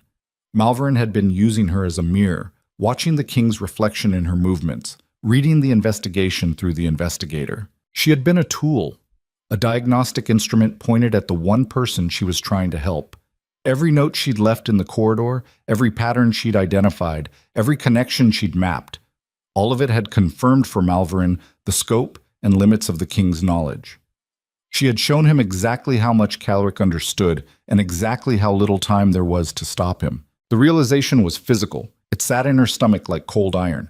She felt nauseated, dizzy. Her vision blurred and she blinked it clear through sheer force.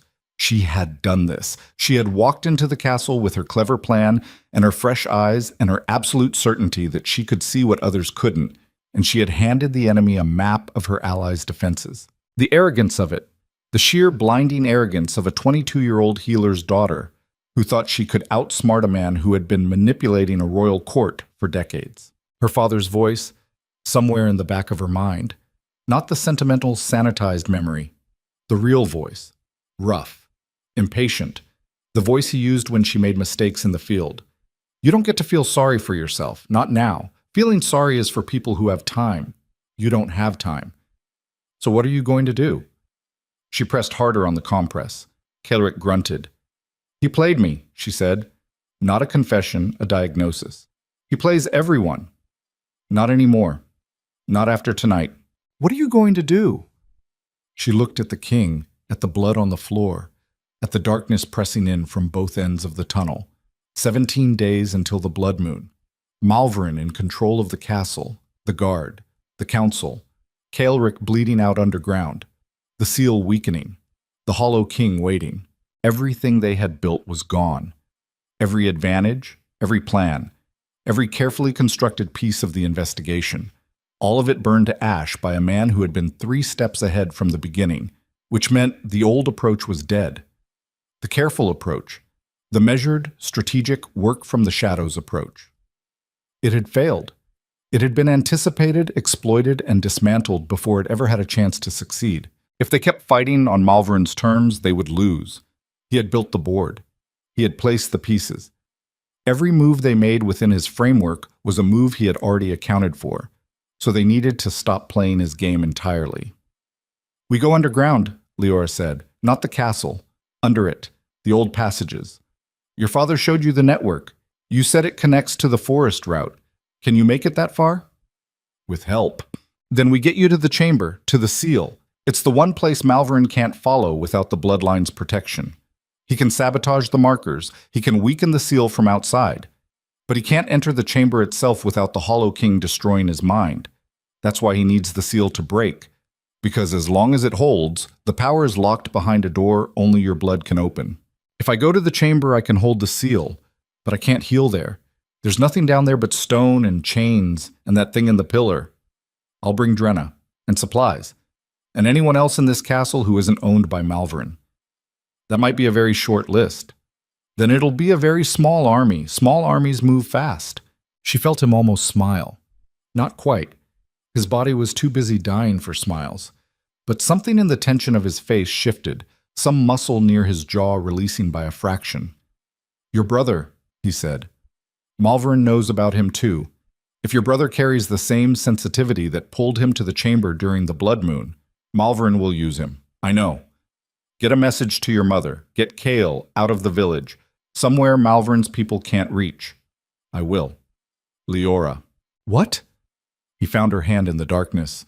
His grip was weak, frighteningly weak for a man who had held a metaphysical seal together with his bare willpower for 19 years, but it was there. Present, deliberate. I've been alone in this since I was 19 years old. I stopped believing anyone would ever stand in this darkness with me. I accepted that. Built my life around it. Made it the foundation. And now you're here, and the foundation doesn't work anymore, and I don't know what to build instead. Build something that holds more than one person. I don't know how. I know. That's why I'm here. She adjusted the compress one final time. The bleeding had slowed. Not stopped, but the clotting was beginning, the body's desperate attempt to seal the breach. He needed surgery. He needed rest. He needed things she couldn't give him in a tunnel at 3 in the morning with the castle locked down above their heads.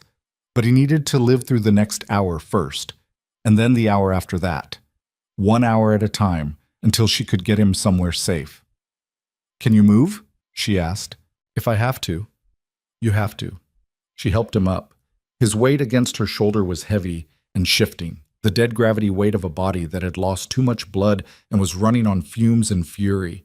They moved down the tunnel together, away from the castle, toward the deeper passages that led to the forest route. Each step was a negotiation between Kaelric's will and his body's limits. Each step cost something that couldn't be replenished. The tunnels branched and narrowed and opened and branched again. Kaelric directed her. Left here, straight, right at the carved stone, down the stairs, watch the drop. His voice getting thinner with each instruction, the words coming slower, spaced further apart, as if each one had to be paid for individually. They emerged into the forest through an opening she never would have found alone. A crack in a rock face half hidden by hanging moss, wide enough for one person to squeeze through. The pre-dawn air hit her like a slap. Cold. Clean. Alive in a way the tunnel air hadn't been. She gulped it, felt her lungs expand fully for the first time in hours. Kaelric collapsed the moment they cleared the opening, went down on his knees, then onto his side, curling around the wound in his abdomen. His face in the early gray light was the color of candle wax, and his eyes had taken on the glassy, unfocused look that Leora recognized from years of emergency work. Shock. His body was shutting down non-essential systems, redirecting everything to the core, the organs, the brain, buying time at the cost of everything else. She built a fire. Small, shielded, hidden behind the rock face where the light wouldn't carry. She boiled water from her water skin in a tin cup from her pack. She cleaned the wound properly for the first time, irrigating it, examining the depth and angle, confirming what her hands had told her in the darkness. The blade had entered below the 8th rib on the left side, angled upward. It had nicked the lower lobe of the lung. She could hear it in his breathing, the faint wet crackle that told her air was leaking where it shouldn't. But it had missed the spleen, missed the kidney, missed the major vessels. Malvern's assassin had been good, but not perfect. The blade had been aimed to kill slowly, to give Kaelric hours of declining function before the end. It was a mercy, in a way. A kill designed to look like the target had simply bled out in his sleep. Quiet. Deniable. By the time the body was found, the blood would have dried, the wound would have cooled, and the story would write itself. The king died alone. Perhaps by his own hand. Who could blame him, carrying the burden he carried? Malverin had planned for everything except the hidden passage behind the hearth, and a woman with a skinning knife and a refusal to let people die on her watch. Leora sutured the wound. Her needle was a curved surgical instrument from her father's kit, too large for the job, designed for closing field injuries on limbs, not delicate abdominal work. She made it work. She always made it work. The stitches were ugly, too wide, pulling the skin tight in ways that would leave a scar like a railroad track. But they held. The bleeding slowed, stopped. She packed the wound with a poultice of yarrow and comfrey that would fight infection and promote clotting. She bound his torso with the last of her clean linen, wrapping it tight enough to compress but loose enough to let his damaged lung expand. Then she sat beside him on the cold ground and watched the sun come up through the canopy of the blackthorn forest. The light was different here, filtered, diffused, green and gold and fragmented by 1,000 branches. Nothing like the blood moon's rust-colored assault.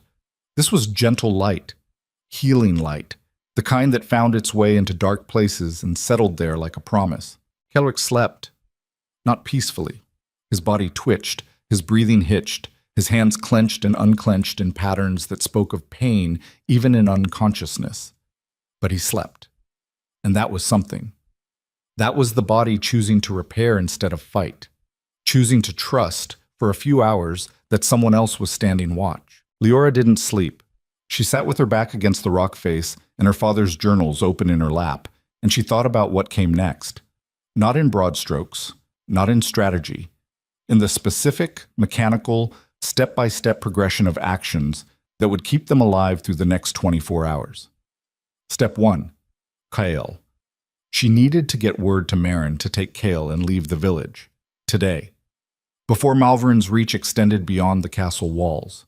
Step 2. Drenna. The head of the infirmary was her only reliable contact inside the castle. Drenna needed to know what had happened, needed to understand what Malvern was doing, needed to choose a side. Step 3. The seal. In 16 days, the blood moon would rise. Caelric needed to be strong enough to reach the underground chamber by then. If he couldn't hold the seal, the Hollow King would break free, and nothing else, not Malvern, not the court, not the politics, would matter anymore. 16 days. A wounded king. A compromised castle. An enemy who had been planning for years and was now in the open, no longer needing to hide because the endgame was in sight. Leora closed the journals.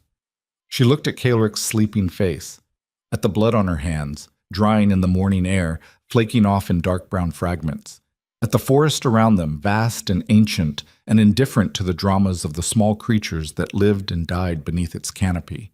She had come into this as a healer, as someone who fixed what was broken, who mended what was torn, who restored things to the way they were before the damage. That was who she was. That was the identity she had built her life around. But there was nothing to restore here. The old structure was gone. The king's authority, the secret system of protection, the careful balance that had held for 3 centuries, Malvern had demolished it all. There was no going back to the way things were. The seal was breaking, the court was compromised, the king was bleeding in a forest, and the only person standing between total collapse and 17 days of impossible survival was a 22-year-old woman who had never fought a war, never played politics, never done anything more dangerous than argue with her mother about curfew. But she had something that Malvern didn't account for. She had already lost everything once. She had watched her father die on a kitchen table because help didn't come in time. She had learned, in the worst possible way, that waiting for the system to work was how people died. That following the rules was a luxury reserved for people who had never watched someone they loved bleed out while the world stood still around them. Malvern believed in systems, in control, in the careful manipulation of structures and hierarchies and chains of command. He had spent years infiltrating the castle's power structure because he believed that power flowed through institutions, through titles, through the architecture of authority. He was about to discover what happened when someone who didn't believe in any of that walked through his carefully constructed walls like they were made of paper. Caelric stirred, his eyes opened, clouded, confused, then sharpening as memory flooded back. He tried to sit up. Leora pushed him back down. "Don't." "How long was I out?" 3 hours. Your body needed it. Don't fight it. "The castle is Malvern's for now. We're in the forest. You're sutured and stable, but you need at least 48 hours of rest before you can move properly." "I don't have 48 hours. Your body doesn't care about your schedule." He lay still, stared up at the canopy. The light moved across his face in shifting patterns, green and gold, and for a moment he looked younger. Not young, the damage was too deep for that, but younger, less armored. The face he might have had if the seal and the crown and the endless solitary burden of holding back the dark had never been placed on his shoulders. "Malvern wants the Hollow King's power," Caelric said. "He believes it will make him immortal." "He's wrong. The power doesn't grant immortality. It consumes. It turns you into a vessel. You become the next Hollow King. Your mind, your will, your identity. All of it devoured and replaced by something that has been rotting underground for 300 years. Does he know that?" I told him. Years ago, before I understood what he was. I told him the full history, the warning, what happened to Verethan. He listened, nodded, thanked me for my candor, and then he went right on planning to seize it anyway. So he's not just power hungry, he's delusional. He's convinced he's different, that he's stronger than Verethan was, that he can take the power and keep his mind. It's the oldest lie in the world. The belief that the thing that destroyed everyone before you will somehow spare you because you're special. The fire had died to embers. Leora fed it a handful of dry twigs and watched the flames catch. Somewhere in the forest, a bird called, a sharp, 2-note cry that echoed through the trees and faded into silence. "I need to go back," she said. Caelric's head turned. "Back where?" "The castle. Not through the front gate. Through the tunnels. I need to reach Drenna before Malvern locks down the infirmary. And I need to send word to my mother." "Leora, he knows who you are. He has been watching you from the start. If you go back in there, he thinks I'm still inside. He thinks you're dead in your chambers and I'm sleeping in my cot, and tomorrow morning is going to unfold exactly the way he planned it. He's wrong on all 3 counts, and the window between what he thinks is happening and what's actually happening is the only advantage we have. I need to use it before it closes." Kaelric studied her. The morning light was in his eyes, and she could see the calculation happening behind them. The king's mind, trained since childhood to evaluate risk, measure cost, weigh the value of one life against the needs of many. She watched him arrive at the answer, watched him hate it. "Don't get caught," he said. "That's the plan." "That's a terrible plan." "It's the only one we have." She stood, checked her pack, reorganized the remaining supplies. Not much left. 1 water skin, a handful of dried herbs, her father's surgical kit, the leather cracked and stained, the instruments inside worn by decades of use, the skinning knife on her belt. She looked down at Kaelric. Lying on the forest floor in the early morning light, wounded and stripped of every institutional power he'd ever held. No crown, no soldiers, no court, no castle. Just a man in the dirt with a hole in his side and a seal that needed holding in 16 days until the world came apart. She knelt beside him, adjusted the bandage, checked the sutures by touch. "When I come back," she said, "I'll have help, or I won't come back at all." That's not reassuring. It's not supposed to be. It's supposed to be honest. She left him there, walked back to the crack in the rock face, squeezed through into the tunnel, and disappeared into the darkness beneath the castle. Behind her in the forest, Kaelric lay still and stared at the canopy and felt the faint, distant pulse of the seal beneath the earth, weakened, fractured, straining against the thing that pressed against it from the other side. 16 days. The pulse was slower now, irregular, like a heart with a murmur, skipping beats, losing rhythm. 17 days ago, there had been a system, a structure, a way of doing things that had worked, imperfectly but functionally, for 3 centuries. A king held the seal. The court ran the kingdom. The people lived their lives in the light, while the darkness was managed underground by a single bloodline sacrifice. That system was dead now. Malverin had killed it, and what would replace it, what would have to replace it, was something none of them had ever tried before. Something that required a king to stop being a king. Something that required a healer to become a weapon. Something that required a kingdom built on secrets to survive the truth. 16 days. The blood moon was coming, and in the tunnels beneath the castle, a woman with blood on her hands and a dead man's journals in her pack was walking toward the one fight that couldn't be won with the old rules, the old powers, the old ways of holding the darkness at bay. The only question left was whether she could build something new before the old world finished burning. Leora made it back inside the castle walls 40 minutes before the morning bell.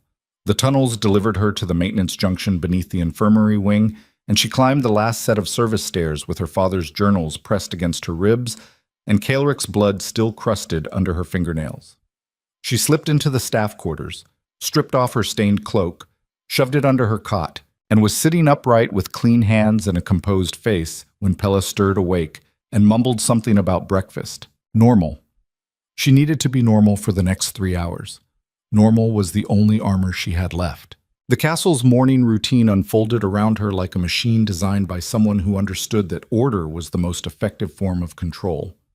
Guards changed shifts at the 6th bell.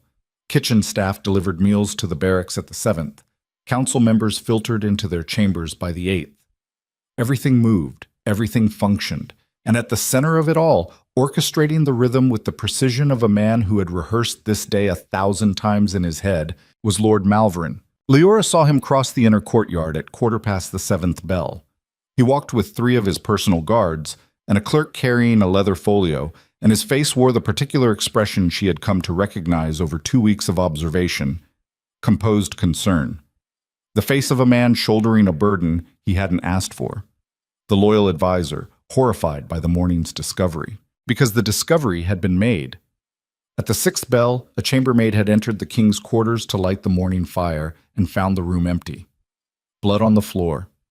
The king's bed untouched. No body, no note, no explanation. The castle erupted.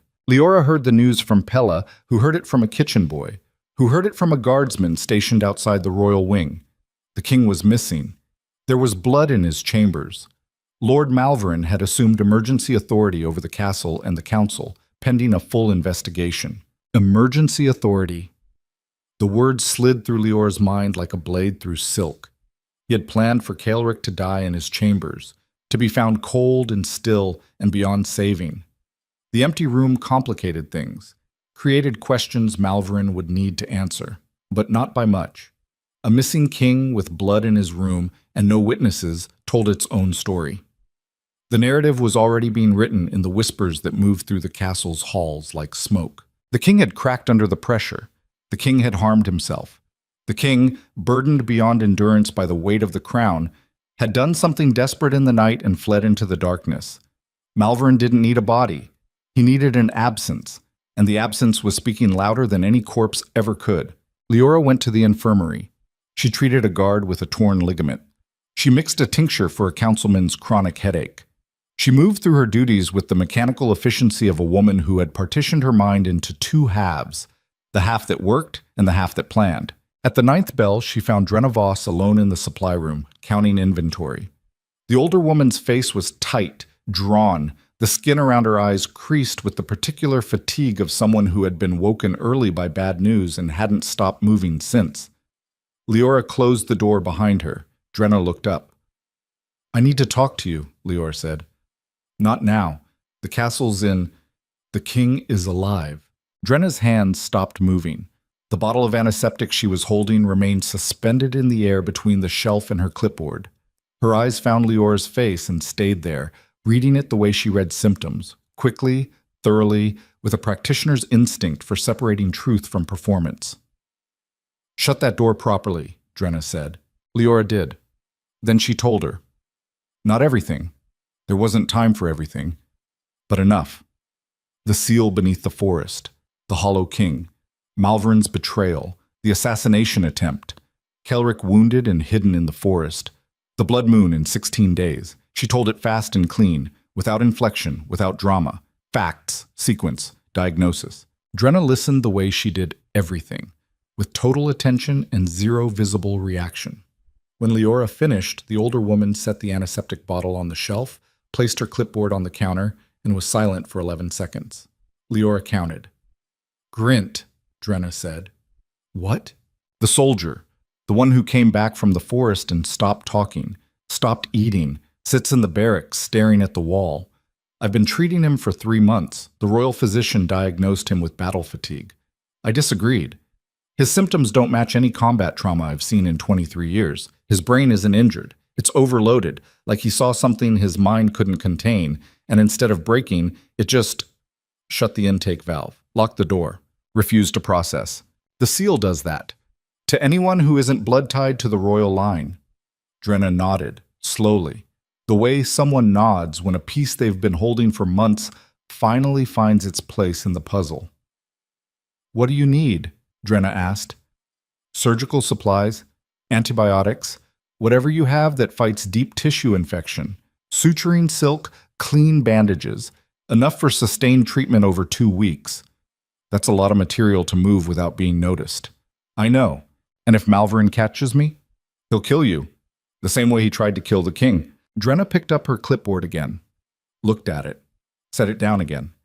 Leora watched the decision happen, watched it move across the older woman's face like weather crossing a plain. Not a dramatic moment, not a grand declaration, just a woman who had spent her life fixing broken bodies, reaching the conclusion that the biggest broken thing she'd ever encountered needed fixing, and the cost of fixing it might be everything she had. "Supply room delivery is at noon," Drenna said. "I'll pack what you need in the standard resupply crates. Mark them with a red tag. You pick them up from the loading dock and take them wherever you need to take them. If anyone asks, it's overflow inventory being moved to secondary storage." "Thank you." "Don't thank me. Get it done. And get a message to Marin Vale while you're at it. If her boy is at risk, she needs to move. Today." Leora was at the door when Drenna's voice stopped her. "The king. How bad is the wound?" "Puncture below the 8th rib. Nicked the lower lung lobe. I sutured it in a tunnel with field tools in bad light. He needs a proper surgeon." "He's got one. Tell me where he is, and I'll come tonight." Leora looked at her. This woman, 53 years old, iron gray hair, hands that had saved more lives than most soldiers had ended. Standing in a supply room in a castle, controlled by a man who would slit her throat without hesitation, and volunteering to walk into a cursed forest at night to operate on a king she'd never spoken a personal word to. There was no grand reason behind it, no ideology, no political calculation, just the simple, brutal arithmetic of a healer who could help and therefore had to. Leora gave her the location, then she left. The message to Marin was harder. She couldn't use the castle's courier system. Malverin controlled it. She couldn't leave the castle herself. The gates were monitored. She needed someone who could move between the castle and the villages without raising suspicion. Rorik, the stable hand with the cracked ribs. He came to the infirmary at midday for a bandage change, and Leora rewrapped his torso while speaking in a voice too low for anyone outside arm's reach to hear. I need you to carry a message to South Village, to Marin Vale, the healer. Rorik's eyes went wide. I'm a stable hand, not a... You ride out to the southern pastures every afternoon to exercise the reserve horses. Nobody questions it. Nobody cares. You ride south, you stop at the cottage, at the edge of the village, you tell Marin Vale 3 words. Take Kale, run. That's it? That's it, she'll understand. Rorik studied her. He was a simple man. Not stupid, but simple in the way that people who work with animals are simple. Direct, uncluttered by the layered deceptions that filled the castle's upper floors. He looked at her hands, still wrapping his ribs with a care and competence that he had come to rely on over the past 2 weeks. He looked at her face, and whatever he saw there convinced him. South Village, Marin Vale, take Kale, run. Don't stop, don't talk to anyone else. Go straight there and come straight back. He nodded, and he went. The noon supply delivery came on schedule. Leora identified the red-tagged crates on the loading dock. 2 of them, heavy, packed tight with everything Drenna had promised. She loaded them onto a handcart, wheeled them through the east corridor to the maintenance access point, and descended into the tunnel system for the 3rd time in 24 hours. She reached Kaelric by early afternoon. He was awake, sitting upright against the rock face outside the tunnel entrance, and his color was marginally better, so still gray, still wrong, but the waxen translucency of shock had receded slightly. His eyes tracked her as she emerged with the cart, and the relief in them was so naked and so quickly buried that she pretended not to see it. Supplies, she said, and Drenna Voss is coming tonight. She'll do a proper surgical assessment. You told her. I told her everything she needed to know. She made her own choice. And my absence from the castle? Malvern has taken emergency authority. The story being circulated is that you've either harmed yourself or fled. Nobody's questioning it because nobody wants to question it. A missing king is easier to manage than a present one. Kaelric's jaw tightened. She watched the muscle work beneath the skin, watched the tendons in his neck stand out like cables. Not rage, not exactly. Something colder. The focused, inward-directed fury of a man watching everything he'd built being dismantled by someone he'd trusted. And the part that burned hottest wasn't the betrayal itself, but the recognition that the signs had been there for years, visible, readable, screaming in plain sight, and he had chosen not to see them, because Malvern had been useful, because Malvern had been competent, because Malvern had been the one person in the entire court who showed up on time, did the work, managed the details, and never once gave Kaelric a reason to doubt his loyalty. And the absence of doubt had become trust, and the trust had become dependence, and the dependence had become the blind spot through which a knife found its way between his ribs. This was the education that power never taught you until it was too late. The people most dangerous to you were never the ones who challenged you openly.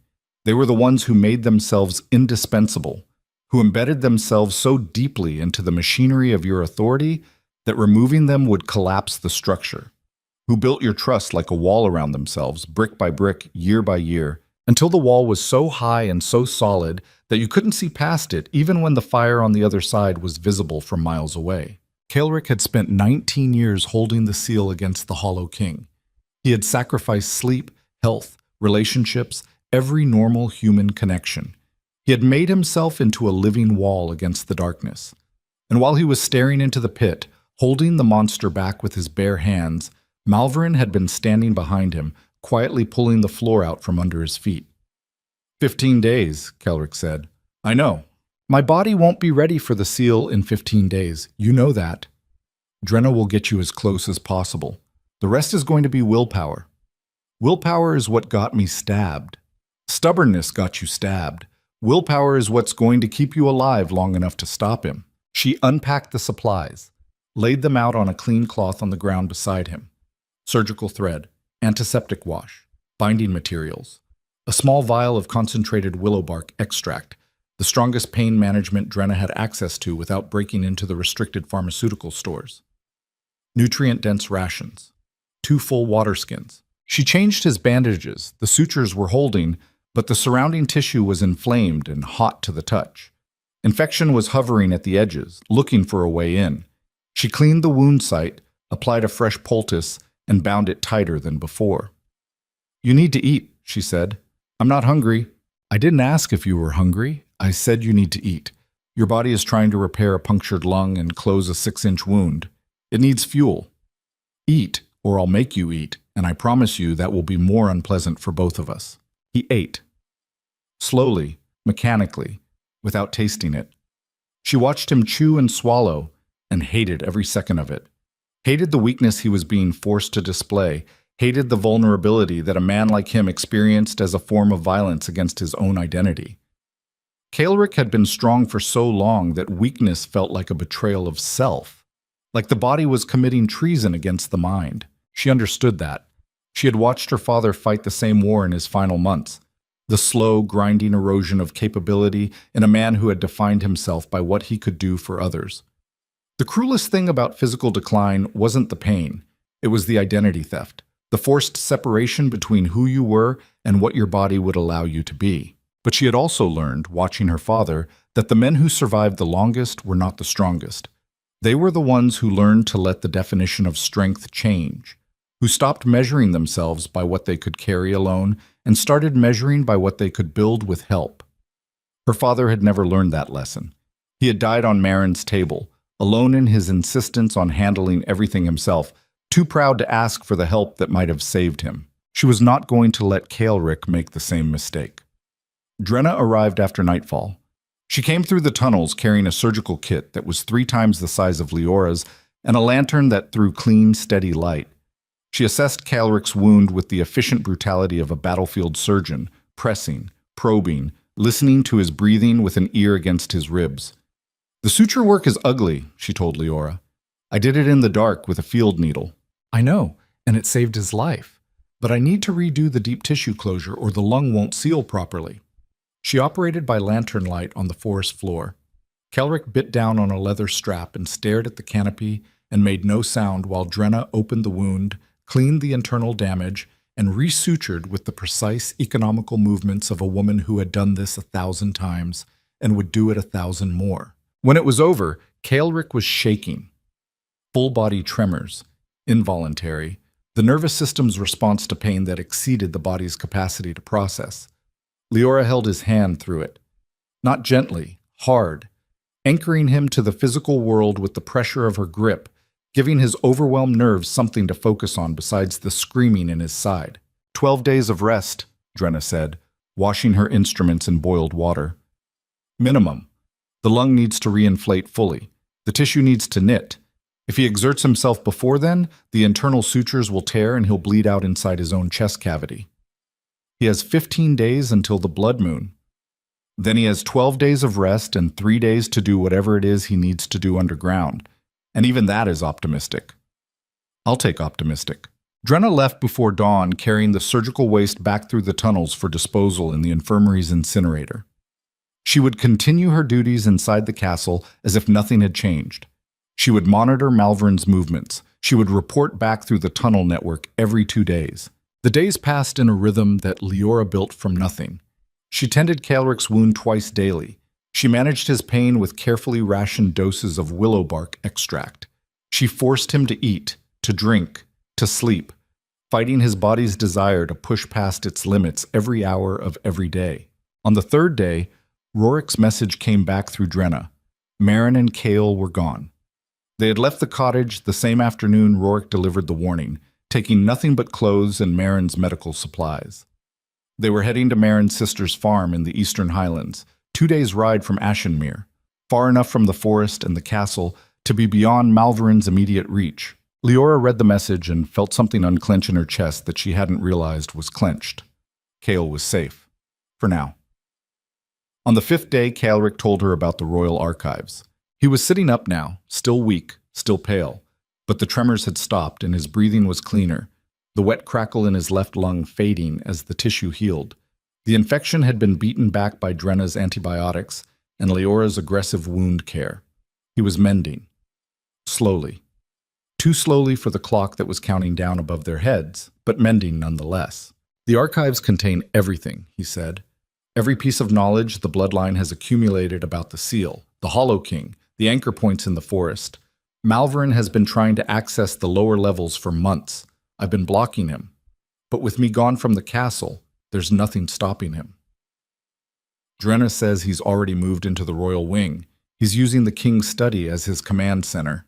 Then he has access to the upper archives already. The lower levels are locked with a blood seal, similar to the one in the forest. Only the royal line can open them. But Malverin's been studying the old scripts for years. If he's found a way to bypass the blood lock, what's in the lower archives that he doesn't already know? Caelric was quiet. His eyes moved to the forest canopy above them, following the pattern of branches the way a man follows a familiar map. The ritual, he said, the original binding ritual that created the seal 300 years ago. It's the key to everything. If Malverin gets the full text, he doesn't just break the seal. He controls the release. He can direct the Hollow King's power instead of just unleashing it. Meaning he wouldn't just free the monster. He'd become its master. That's what he believes. What would actually happen is the power would consume him, and he'd become the next vessel. But by the time he understood that, it would be too late for everyone. 8 days passed. 9, 10. On the 11th night, Drenna didn't come. Leora waited in the tunnel entrance until an hour before dawn. No footsteps, no lantern light. Nothing. The silence pressed against her like a physical weight. She went back to Caelric and told him. Something's wrong, she said. Go. Find out. She went through the tunnels, faster now. She knew the route blind, could navigate the junctions by counting steps, could feel the change in air pressure that told her she was approaching the castle's foundation level. She emerged into the maintenance corridor beneath the infirmary wing and climbed the service stairs to the staff quarters. Empty. Pella's cot was stripped. Gent's cot was stripped. The room had been cleaned out, personal items removed, the mattresses bare. The infirmary itself was locked. Not the standard nighttime lock, a heavy iron padlock on the outside, the kind used on prison doors. Leora stood in the dark corridor and felt the walls contract around her. She moved to the library. The tapestry on the east wall was gone. The stone wall behind it was bare, but no hidden passage entrance. It had been bricked over. Fresh mortar, still damp.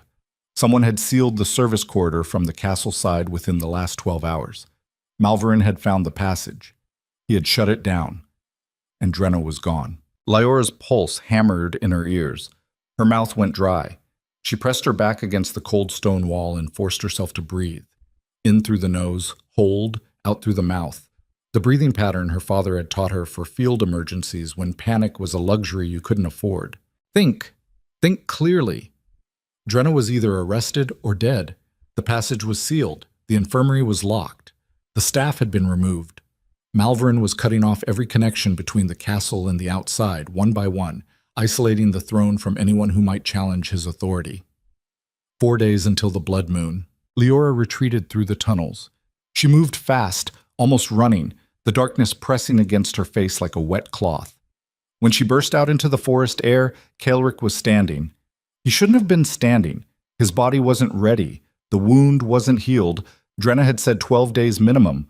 But he was on his feet, his hand braced against the rock face, his eyes sharp with the particular alertness of a man whose survival instincts had overridden his rational mind. Tell me, he said. She told him. Drenna gone. The passage sealed, the infirmary locked, their network inside the castle, dismantled in a single night. Caelric's face didn't change. The news landed in him like a stone dropping into deep water. The surface stayed still while everything underneath rearranged. She watched his breathing shift, watched his pupils dilate, watched the muscles in his forearms tighten as his hands formed fists at his sides. He had known this was possible. He had calculated the risk from the beginning. But calculation and experience were different things. Knowing that a blade could cut you was not the same as feeling the edge. He's accelerating, Kaelric said, moving the timeline up. He doesn't want to wait for the blood moon. He wants to control the conditions. Can he break the seal without the blood moon? Not fully. The blood moon weakens the seal at its foundation. Without that weakening, the seal holds against any external attack. But if he's found the binding ritual in the archives, if he understands the anchor points well enough, he could damage the seal so severely that the next blood moon finishes the job in minutes instead of hours. He could shatter it the moment the moon rises before I have time to reach the chamber. Then we go to the chamber now. I can't hold the seal for 4 days straight. The physical cost? You can't hold it at all if you're dead. And if Malvern has the ritual text and 4 days to work with, he's going to use every hour. We move now. We get to the chamber. We hold whatever we can hold, and we figure out the rest on the way down. Kaelric looked at her. 4 days of recovery still showing in his face, the hollowness under his cheekbones, the dark circles carved permanent by pain and insufficient sleep, the way he held his left side with his right hand in a posture that had become unconscious. He was not ready. His body was not ready. Nothing about this was ready. But readiness was a concept that belonged to a world where you had time to prepare. That world was gone. He pushed off the rock face, stood straight. The effort cost him. She could see it in the white line that appeared around his lips, the way his nostrils flared as he managed the pain. But he stood, and he stayed standing. "The chamber," he said. They moved through the forest in the gray light of a morning that felt like the last morning of something. Kaelric led, his pace slower than it should have been, his left hand pressed against his side where the wound pulled with every step. Leora followed, carrying what was left of the supplies, her father's journals, her knife. The forest was different in daylight. The trees were still massive, still twisted in ways that didn't look natural, but the oppressive darkness of the blood moon was absent. Sunlight filtered through the canopy in broken columns, and the air smelled of pine and wet earth, and something mineral underneath. The scent of the ancient stone buried below. They reached the ruins by midday. The descending stairs, half swallowed by root and vegetation. The carved symbols on the walls, still and silent in the daylight, their pulse dormant without the blood moon to activate them. Kaelric descended first. Leora followed. The temperature dropped. The air changed. The smell shifted from forest to stone to something deeper, older, the exhalation of a world that existed beneath the one people lived in. The chamber was as she remembered it, cathedral vast. The ceiling lost in darkness. The cracked column at the center wrapped in chains, the darkness inside it moving with that slow, liquid patience that was neither shadow nor substance but something in between. But it was different too. The cracks were wider, visibly, measurably wider. 3 chain links near the base had broken completely, hanging loose like severed tendons. The symbols on the walls pulsed even without the blood moon, faint, irregular, arrhythmic, a heartbeat losing its pattern. Kaelric placed both hands on the column, closed his eyes, and Leora watched the cost hit him. His body convulsed. Not the dramatic cinematic convulsion of fiction, the ugly, involuntary kind. Muscles firing in sequences they weren't designed for, the nervous system overloaded by input it couldn't process. His back arched, his fingers dug into the stone until his nails tore. A sound came out of him that wasn't a scream, wasn't a groan, was something more fundamental. The sound of a body being used as a conduit for power it was never meant to carry. The symbols on the walls flared. The cracks in the columns stopped spreading. The loose chain links trembled, strained, and one of them, just one, resealed with a sound like a bone snapping back into place. Kaelric dropped to his knees. Blood ran from his nose, his ears, the corner of his left eye. Leora was beside him instantly, checking his pulse, checking his pupils, checking the wound on his side, which had torn open along 2 of Drenna's carefully placed sutures, fresh blood soaking through the bandage. "You just ripped your own stitches," she said. "The seal. I'll fix the seal if you die on this floor. Right now I'm fixing you." She worked fast, Resutured the torn closure with the last of her surgical thread, packed the wound, bound it tight. His body shook under her hands, aftershocks, the nervous system trying to reset after the overload. 4 days, he whispered. I have to hold it for 4 days. Not continuously. We'll find a rotation. You hold, you rest, you hold again. There is no rotation. It's bloodlocked. Only I can... Then we find another way. There's always another way. That's what I do, Calric. I find the way that nobody thought of because nobody was desperate enough to look. He lay on the chamber floor, staring up into the infinite darkness above. The column pulsed beside him, the darkness inside it pressing, testing, probing the places where the seal had weakened. The Hollow King was awake. Had been awake, probably, for months. Feeling the cracks spread, tasting the possibility of freedom for the first time in 3 centuries. And in that darkness, in that patient, ancient intelligence, Lyora sensed something she hadn't before. Not malice, not rage, hunger. A hunger so vast and so old that it had become its own form of existence. The Hollow King didn't hate them. It didn't fear them. It simply wanted. With the bottomless, all-consuming want of a thing that had been starved for 300 years and could finally smell food. She opened her father's journals. Not the medical entries. The other ones. The coded notes. Callan Bray's testimony. And beyond those, in the final pages of the 3rd journal, entries she hadn't read yet. Entries made in the last weeks of her father's life, when his handwriting grew shaky and his observations grew strange.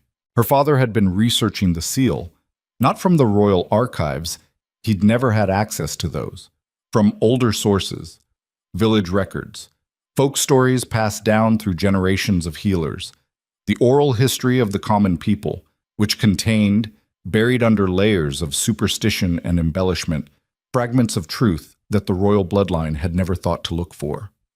One entry stopped her cold. The seal was not designed to last forever. The original binding was a containment measure, not a solution. The old text suggests that the creator of the seal knew it would eventually fail and intended for a future generation to find the actual cure. The seal was a bandage, not a healing. The wound beneath it was never closed. She read it again, a 3rd time. Her father's words written by a dying man who understood wounds better than anyone she had ever known. The seal was a bandage. The wound was never closed. 300 years of kings bleeding in the dark to hold a bandage in place. 300 years of sacrifice, of secrecy, of solitary suffering, and the whole time the actual wound, the thing that had created the Hollow King in the first place, had been left untreated. Lyora looked at Calric, looked at the column, looked at the chains that had held for centuries and were now failing. Of course they were failing. Bandages always failed eventually. They weren't cures, they were delays. And 300 years was the longest delay in the history of the world, but it was still just borrowed time. The answer wasn't holding the seal. The answer was healing the wound beneath it. But the wound was a corrupted king, a human being twisted by forbidden power into something that fed on fear and madness. You couldn't suture that. You couldn't bind it. You couldn't apply a poultice and wait for it to mend. Unless the wound wasn't the Hollow King itself. Unless the wound was what had created it. The obsession with power, the hunger for immortality, the thing in the royal bloodline that had driven Varathan to drink from the ancient source 300 years ago and was now driving Malvern to do the same thing. The wound wasn't a monster. The wound was a pattern, a cycle, a disease of the crown itself. The belief that power was something to be hoarded, controlled, held by a single bloodline at the cost of everything else. The seal wasn't failing because of sabotage alone. It was failing because the disease it was meant to contain had never been cured. It had been passed down, generation to generation, king to king, the same hunger wearing different faces. Varathan, Malvern, and Calric too, holding the seal alone because the bloodline taught that sacrifice was the duty of one, not the responsibility of many. The cure wasn't more power. It wasn't a stronger seal. It wasn't a better king. The cure was ending the cycle entirely. Lyora closed the journal. Her hands were trembling. Not with fear. With the particular electricity of understanding. The moment when a diagnosis becomes clear and the treatment presents itself, terrible and obvious and unavoidable. She knew what had to happen. She knew what Kael'ric would have to give up. And she knew that the hardest part wouldn't be fighting the Hollow King, or stopping Malvern, or surviving the Blood Moon. The hardest part would be convincing a man who had defined himself by his duty to the crown that the crown itself was the disease. Above them, in the world of light and politics and human ambition, Malvern was moving his final pieces into position. His guards controlled the castle. His allies controlled the council. His knowledge of the ancient ritual gave him the keys to a power he believed would make him eternal. 4 days until the Blood Moon.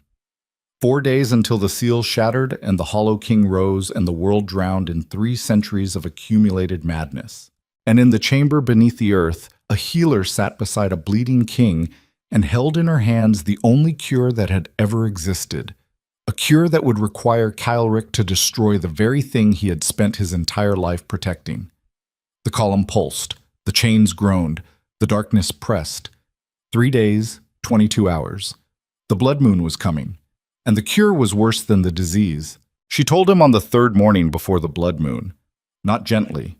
There was no gentle way to tell a man that the thing he'd been dying to protect was the thing that needed to die. Kael'ric was sitting against the chamber wall, his breathing steadier now, the wound in his side closed but still pulling with every inhale. The column pulsed beside them, slower than before. The intervals between beats stretching, the rhythm of a heart running out of time. The chains held, but barely. 3 more links had cracked overnight. The darkness inside the column was no longer pressing. It was leaning, relaxed, patient the way a predator is patient when it can see the prey tiring. Leora set her father's journal open on the stone floor between them and pointed to the entry she had read 4 times in the last 12 hours. The seal was never meant to last, she said. Your ancestor knew that. He built it as a containment measure, a delay. He intended for a future generation to find the actual cure. The actual cure being what? Ending the cycle. Not the Hollow King, the thing that created the Hollow King, the obsession with holding power in a single bloodline. The crown itself. Kael'ric didn't move. His eyes stayed on the journal, on the shaky handwriting of a dead healer who had pieced together from village folklore what 3 centuries of kings had failed to see from inside their own legacy. The silence between them was thick enough to touch. The column pulsed. The chains hummed their low metallic song. You're telling me to give up the throne. I'm telling you the throne is the wound. The seal doesn't hold because the seal is trying to contain a disease while the host keeps feeding it. Every generation, every king who takes the crown and comes down here alone and bleeds to hold the door shut, every one of them reinforces the pattern that created the monster in the first place. Power concentrated, sacrifice isolated, the same structure, the same hunger, different face. Varathan wanted immortality. I want to protect my people. And Malvern believes he deserves the power because he's smarter than everyone before him. 3 different men. 3 different reasons. Same obsession, same result. The crown teaches you that you're the only one who can hold it, and that belief is exactly what keeps the Hollow King alive. Kael'ric's hands were flat on the stone floor. She watched his fingers spread, pressing into the ancient surface as if trying to feel something beneath it. His face was the face of a man whose internal architecture was being dismantled while he was still standing inside it. Every beam, every wall, every load-bearing assumption that had held the structure upright for 19 years. She was pulling them out one by one and showing him that the building had been unstable from the foundation. If I give up the crown, he said. His voice was careful, measured, the voice of a man walking on ice and testing every step. If I renounce the bloodline's claim to power, what happens to the seal? According to the old texts, the real old texts, the ones your archives don't have because they were preserved in village oral tradition, not royal records, the seal responds to the intent of the bloodline.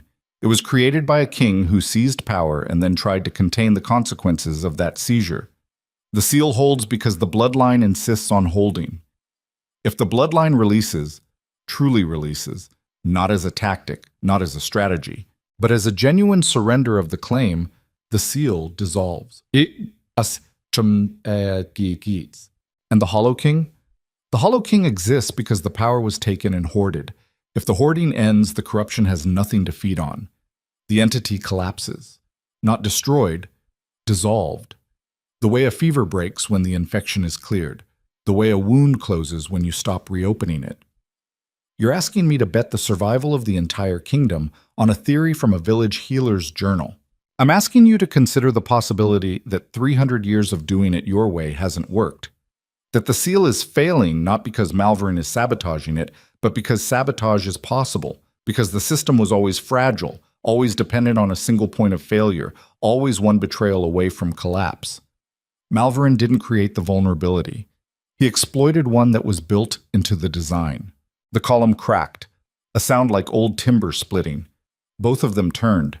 A fissure ran up the stone from the base to shoulder height, and from inside it, the darkness bulged outward, not escaping, not yet, but testing, measuring.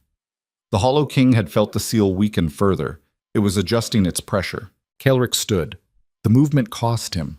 She could see it in the white flash across his face, the involuntary hitch in his breathing. But he stood, and he placed his hands on the column, and the blue-white light flared in his eyes as he pushed the seal back. The fissure closed by a fraction. The darkness retreated by an inch. He held it for 90 seconds. Then his arms dropped, and he staggered back, catching himself against the wall. Blood on his lip, his chest heaving. "That used to hold for hours," he said. "Now I get 90 seconds. Because you're fighting the symptom, not the disease. And if you're wrong, if I surrender the crown and the Hollow King doesn't collapse, if it just walks free into a kingdom with no seal and no king and no defense?" Leora met his eyes. She didn't flinch. She didn't soften. She gave him the same answer she would have given any patient facing a terminal diagnosis with one experimental treatment left. "Then we die. But we die trying something new instead of repeating something that's already failed." He was quiet for a long time after that. Hours. He sat against the wall and stared at the column and listened to the chains and said nothing. Leora let him. This wasn't a decision you talked someone into. This was a death and a rebirth, happening in the same body at the same time, and the only thing she could do was be present while it happened. The blood moon rose on schedule. Leora felt it before she saw it. A change in the air pressure, a deepening of the hum that vibrated through the chamber walls, a tightening of the symbols on the stone as they flared from dormant pulse to active blaze. The column responded instantly. The cracks widened. The chains screamed, high, metallic, agonized, as link after link began to fracture under the strain. Kaelric was on his feet. His body was running on something beyond adrenaline, beyond willpower, beyond anything that belonged to normal human physiology. The blue-white light blazed in his eyes, and his hands were on the column, and the seal responded to his blood and his intent and his 19 years of sacrifice by holding. Barely, impossibly, at a cost that was visibly destroying him. Blood from his nose, his ears, his eyes. The wound in his side tore open for the second time, Drenna's careful sutures shredding under the physical force that the seal was channeling through his body. His face was a mask of agony so total that it had circled past expression and into something blank, something peaceful. The peace of a man who had exceeded his own capacity for suffering and arrived on the other side. Then the first chain broke. Not a link. A chain. An entire length of ancient iron, snapping like a dry branch, whipping free from the column and crashing into the chamber wall with a force that cracked the stone. The sound was catastrophic. The echoes multiplied in the vast space, overlapping, building, becoming a roar that drowned out everything. The darkness inside the column surged, not pressing now, pouring, flooding through the widening cracks like water through a broken dam. And in the flood, taking shape for the first time in 3 centuries, was the Hollow King. It was not what Leora expected. Not a monster, not a beast, a man. Or what had been a man 300 years ago, before the power ate everything that made him human and left behind a shell animated by hunger. Verethan's face was still there. You could see the bones of it, the structure, the echo of the king he had been. But the eyes were holes, not empty, full. Full of the collected madness of every person the curse had touched, every soldier who had followed a king into the forest and come back broken, every mind that had cracked against the seal's outer defenses. 3 centuries of absorbed insanity looking out through a face that used to belong to a man who wanted to live forever. The Hollow King didn't roar, didn't charge. It stood at the base of the shattered column and looked at Kaelric the way a mirror looks at the person standing in front of it. Recognition, kinship, the acknowledgement of a shared bloodline, a shared hunger, a shared pattern repeating across generations. And then it spoke. Not in words, in feeling, in the language that bypassed the ears and went straight to the brainstem, to the ancient part of the mind that remembered what it was like to be prey. It showed Kaelric his father dying, showed him the moment the old king's heart gave out in this very chamber, alone, holding the seal with his last breath. It showed him his mother's face in the weeks after, hollow, aged 20 years in a month, the life going out of her like light fading from a window. It showed him every soldier he'd lost, every mind that broke, Grint sitting in the barracks staring at nothing, Callan Bray, missing 2 fingers and his sanity, the young ones who never came back at all, whose bodies were somewhere in the forest, whose families still waited for them. It showed him himself, 19 years old, standing in this chamber for the first time, terrified, alone, the crown still new on his head, and the weight of it already crushing. Every blood moon since, every night underground, every morning returning to a castle full of people who feared him and a court full of people who used him. It showed him what he was. Not a hero, not a protector, a prisoner. Chained to the same column as the Hollow King, just from the outside instead of the inside. 2 men trapped in the same cycle, 2 faces of the same disease. Kaelric screamed. The sound tore from him with a force that had nothing to do with his lungs and everything to do with the place inside him, where he'd stored 19 years of grief and isolation and the particular agony of carrying a burden that nobody else could see. The sound filled the chamber, shook the walls, made the cymbals flare white-hot. The Hollow King stepped forward. 1 step. 2. Moving toward Kaelric with the slow, inevitable gravity of a thing that had waited 300 years for this moment and had no intention of being stopped. And then Leora moved, not toward the Hollow King, toward Kaelric. She grabbed his face with both hands, pulled his eyes to hers, and held him there.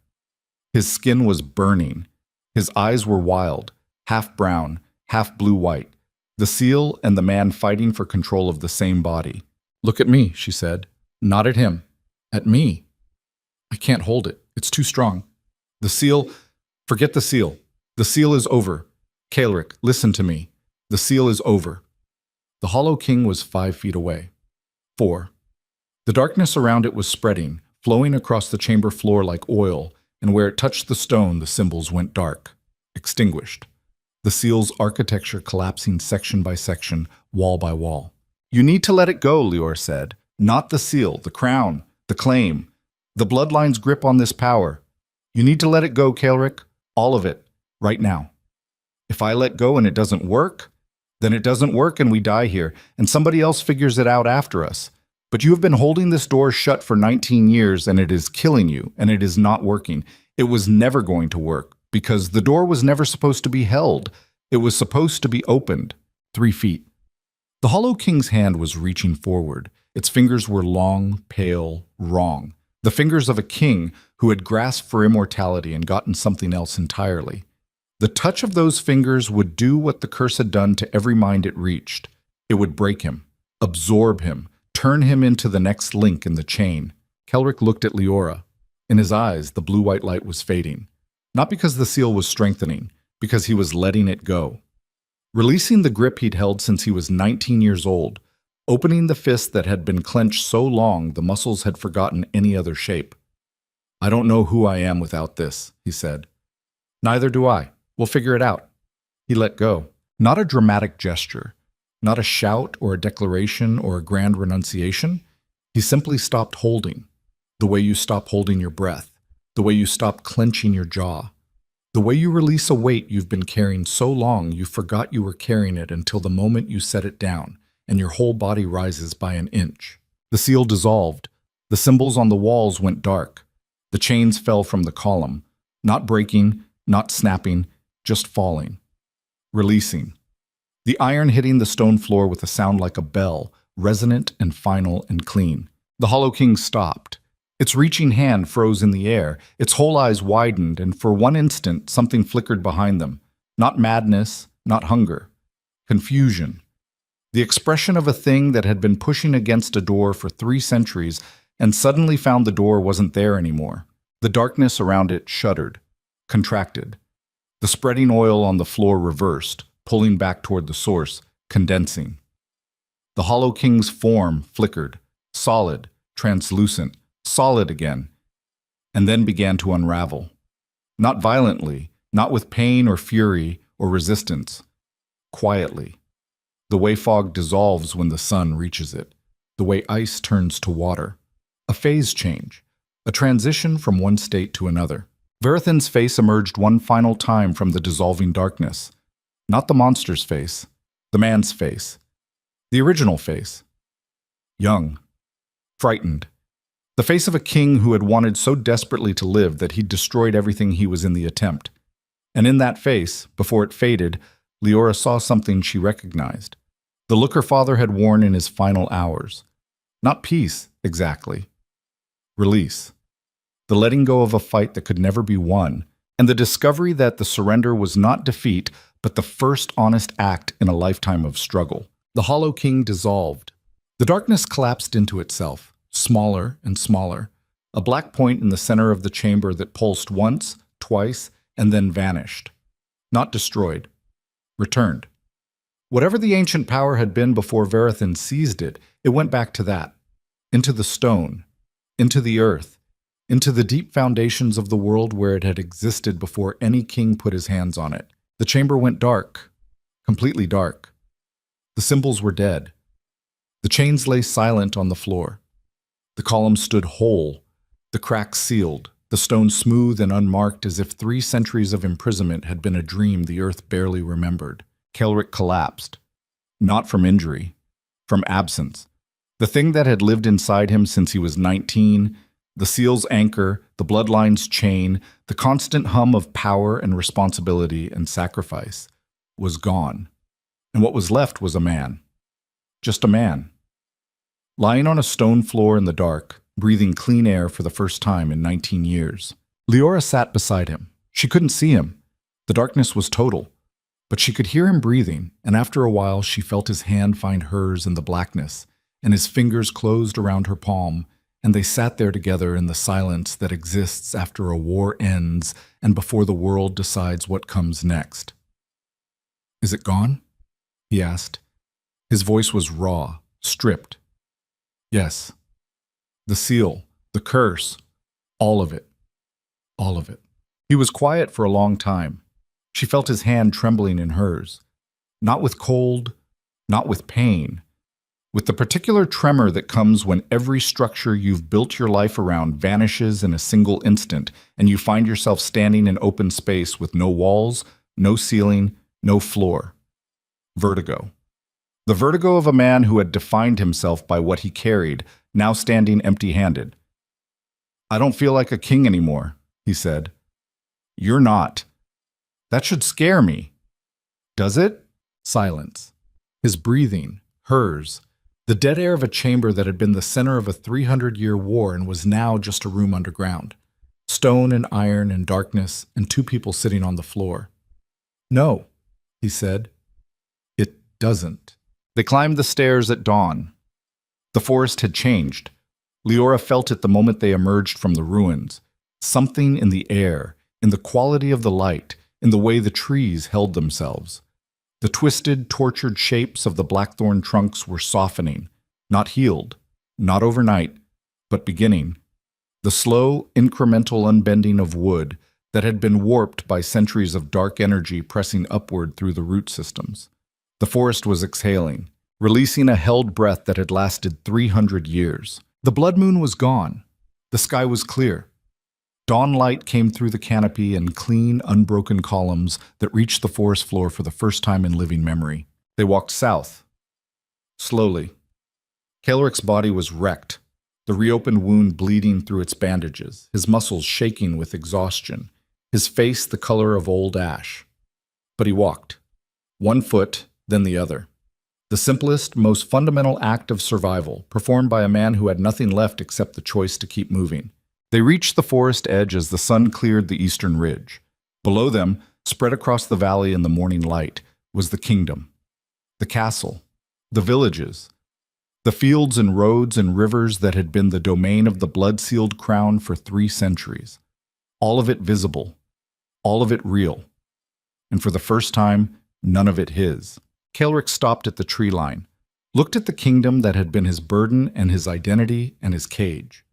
His face showed something Leora had never seen on it before. The raw, naked confusion of a man meeting himself for the first time. Not the king, not the seal holder, not the sacrificial guardian, the man underneath all of that. The one who had been buried at 19 and was now standing in sunlight at 38, blinking, uncertain, alive. What happens now? He asked. Now you go down there and tell them the truth. All of it. The seal, the Hollow King, Malverin, the 3 centuries of secrecy. You tell them everything, and then you tell them you're not their king anymore.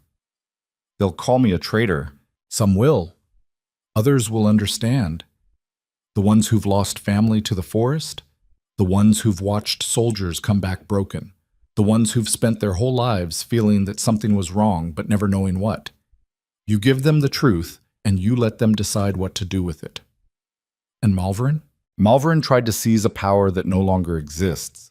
The ritual he stole from the archives is useless now. The Hollow King is gone. The seal is gone. The ancient source has returned to the earth. He's a man who committed treason for a prize that isn't there anymore. Caelric almost smiled. Not quite. His body didn't have the energy for smiles. But the muscles around his eyes shifted by a fraction, and something in the set of his jaw eased, and that was close enough. They descended the hill together. Word traveled ahead of them. She didn't know how, didn't know who saw them emerge from the tree line, but by the time they reached the valley floor, people were gathering.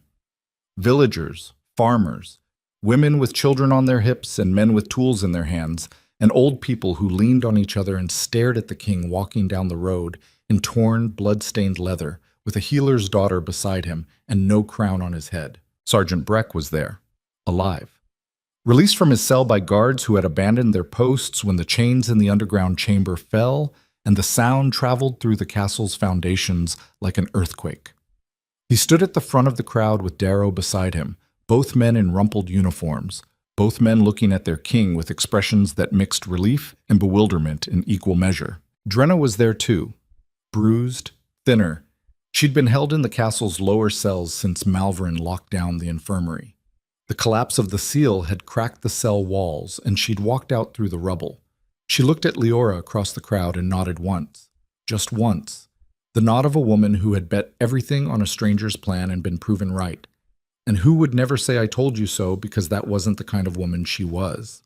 Malverin was brought forward in chains by his own guards, the men he'd handpicked and transferred from his family estate, who had turned on him the moment the ancient power vanished and left behind nothing but a disgraced lord in a room full of useless stolen texts. He stood before Caelric with his chin high and his gray eyes burning with the particular fury of a man who had been beaten not by a superior force, but by the absence of the prize he'd sold his soul to win. You destroyed it, Malverin said. Not a question. A verdict. The power. The source. Everything. It was never ours to hold, Caelric said. It was ours by right, by blood, by 3 centuries of suffering, 3 centuries of kings dying alone underground, 3 centuries of soldiers losing their minds, 3 centuries of a kingdom living in fear of a moon because nobody had the courage to let go.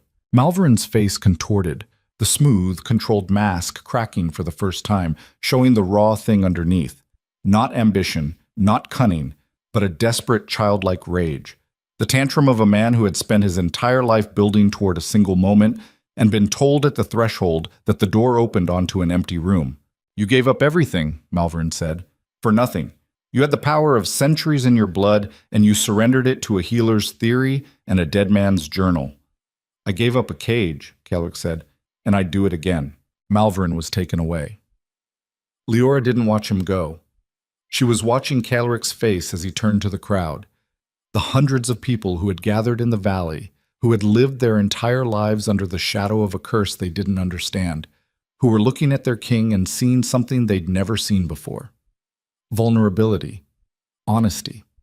A man with nothing left to hide. He told them everything. Standing in the morning light, swaying slightly from blood loss and exhaustion, his voice rough and cracking at the edges, but carrying across the silence of the crowd with the clarity of someone who was finally speaking without a script. The seal, the Hollow King, the generations of secret sacrifice, Malvern's betrayal, the truth about the Blood Moon, and the decision, his decision, to end the monarchy, to dissolve the throne, to break the pattern that had created the nightmare in the first place. "I was your king," he said. "I'm not anymore. Not because I was defeated, because the crown was the problem. It always was. One person holding all the power, all the secrets, all the weight. It doesn't work. It never worked. It just took 300 years and a woman brave enough to tell me the truth for any of us to see it." The crowd was silent.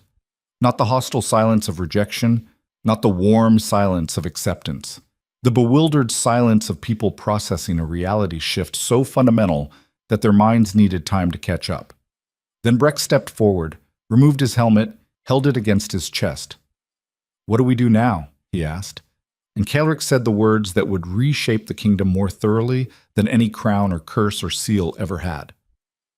"We decide together." The weeks that followed were chaotic. The council was dissolved.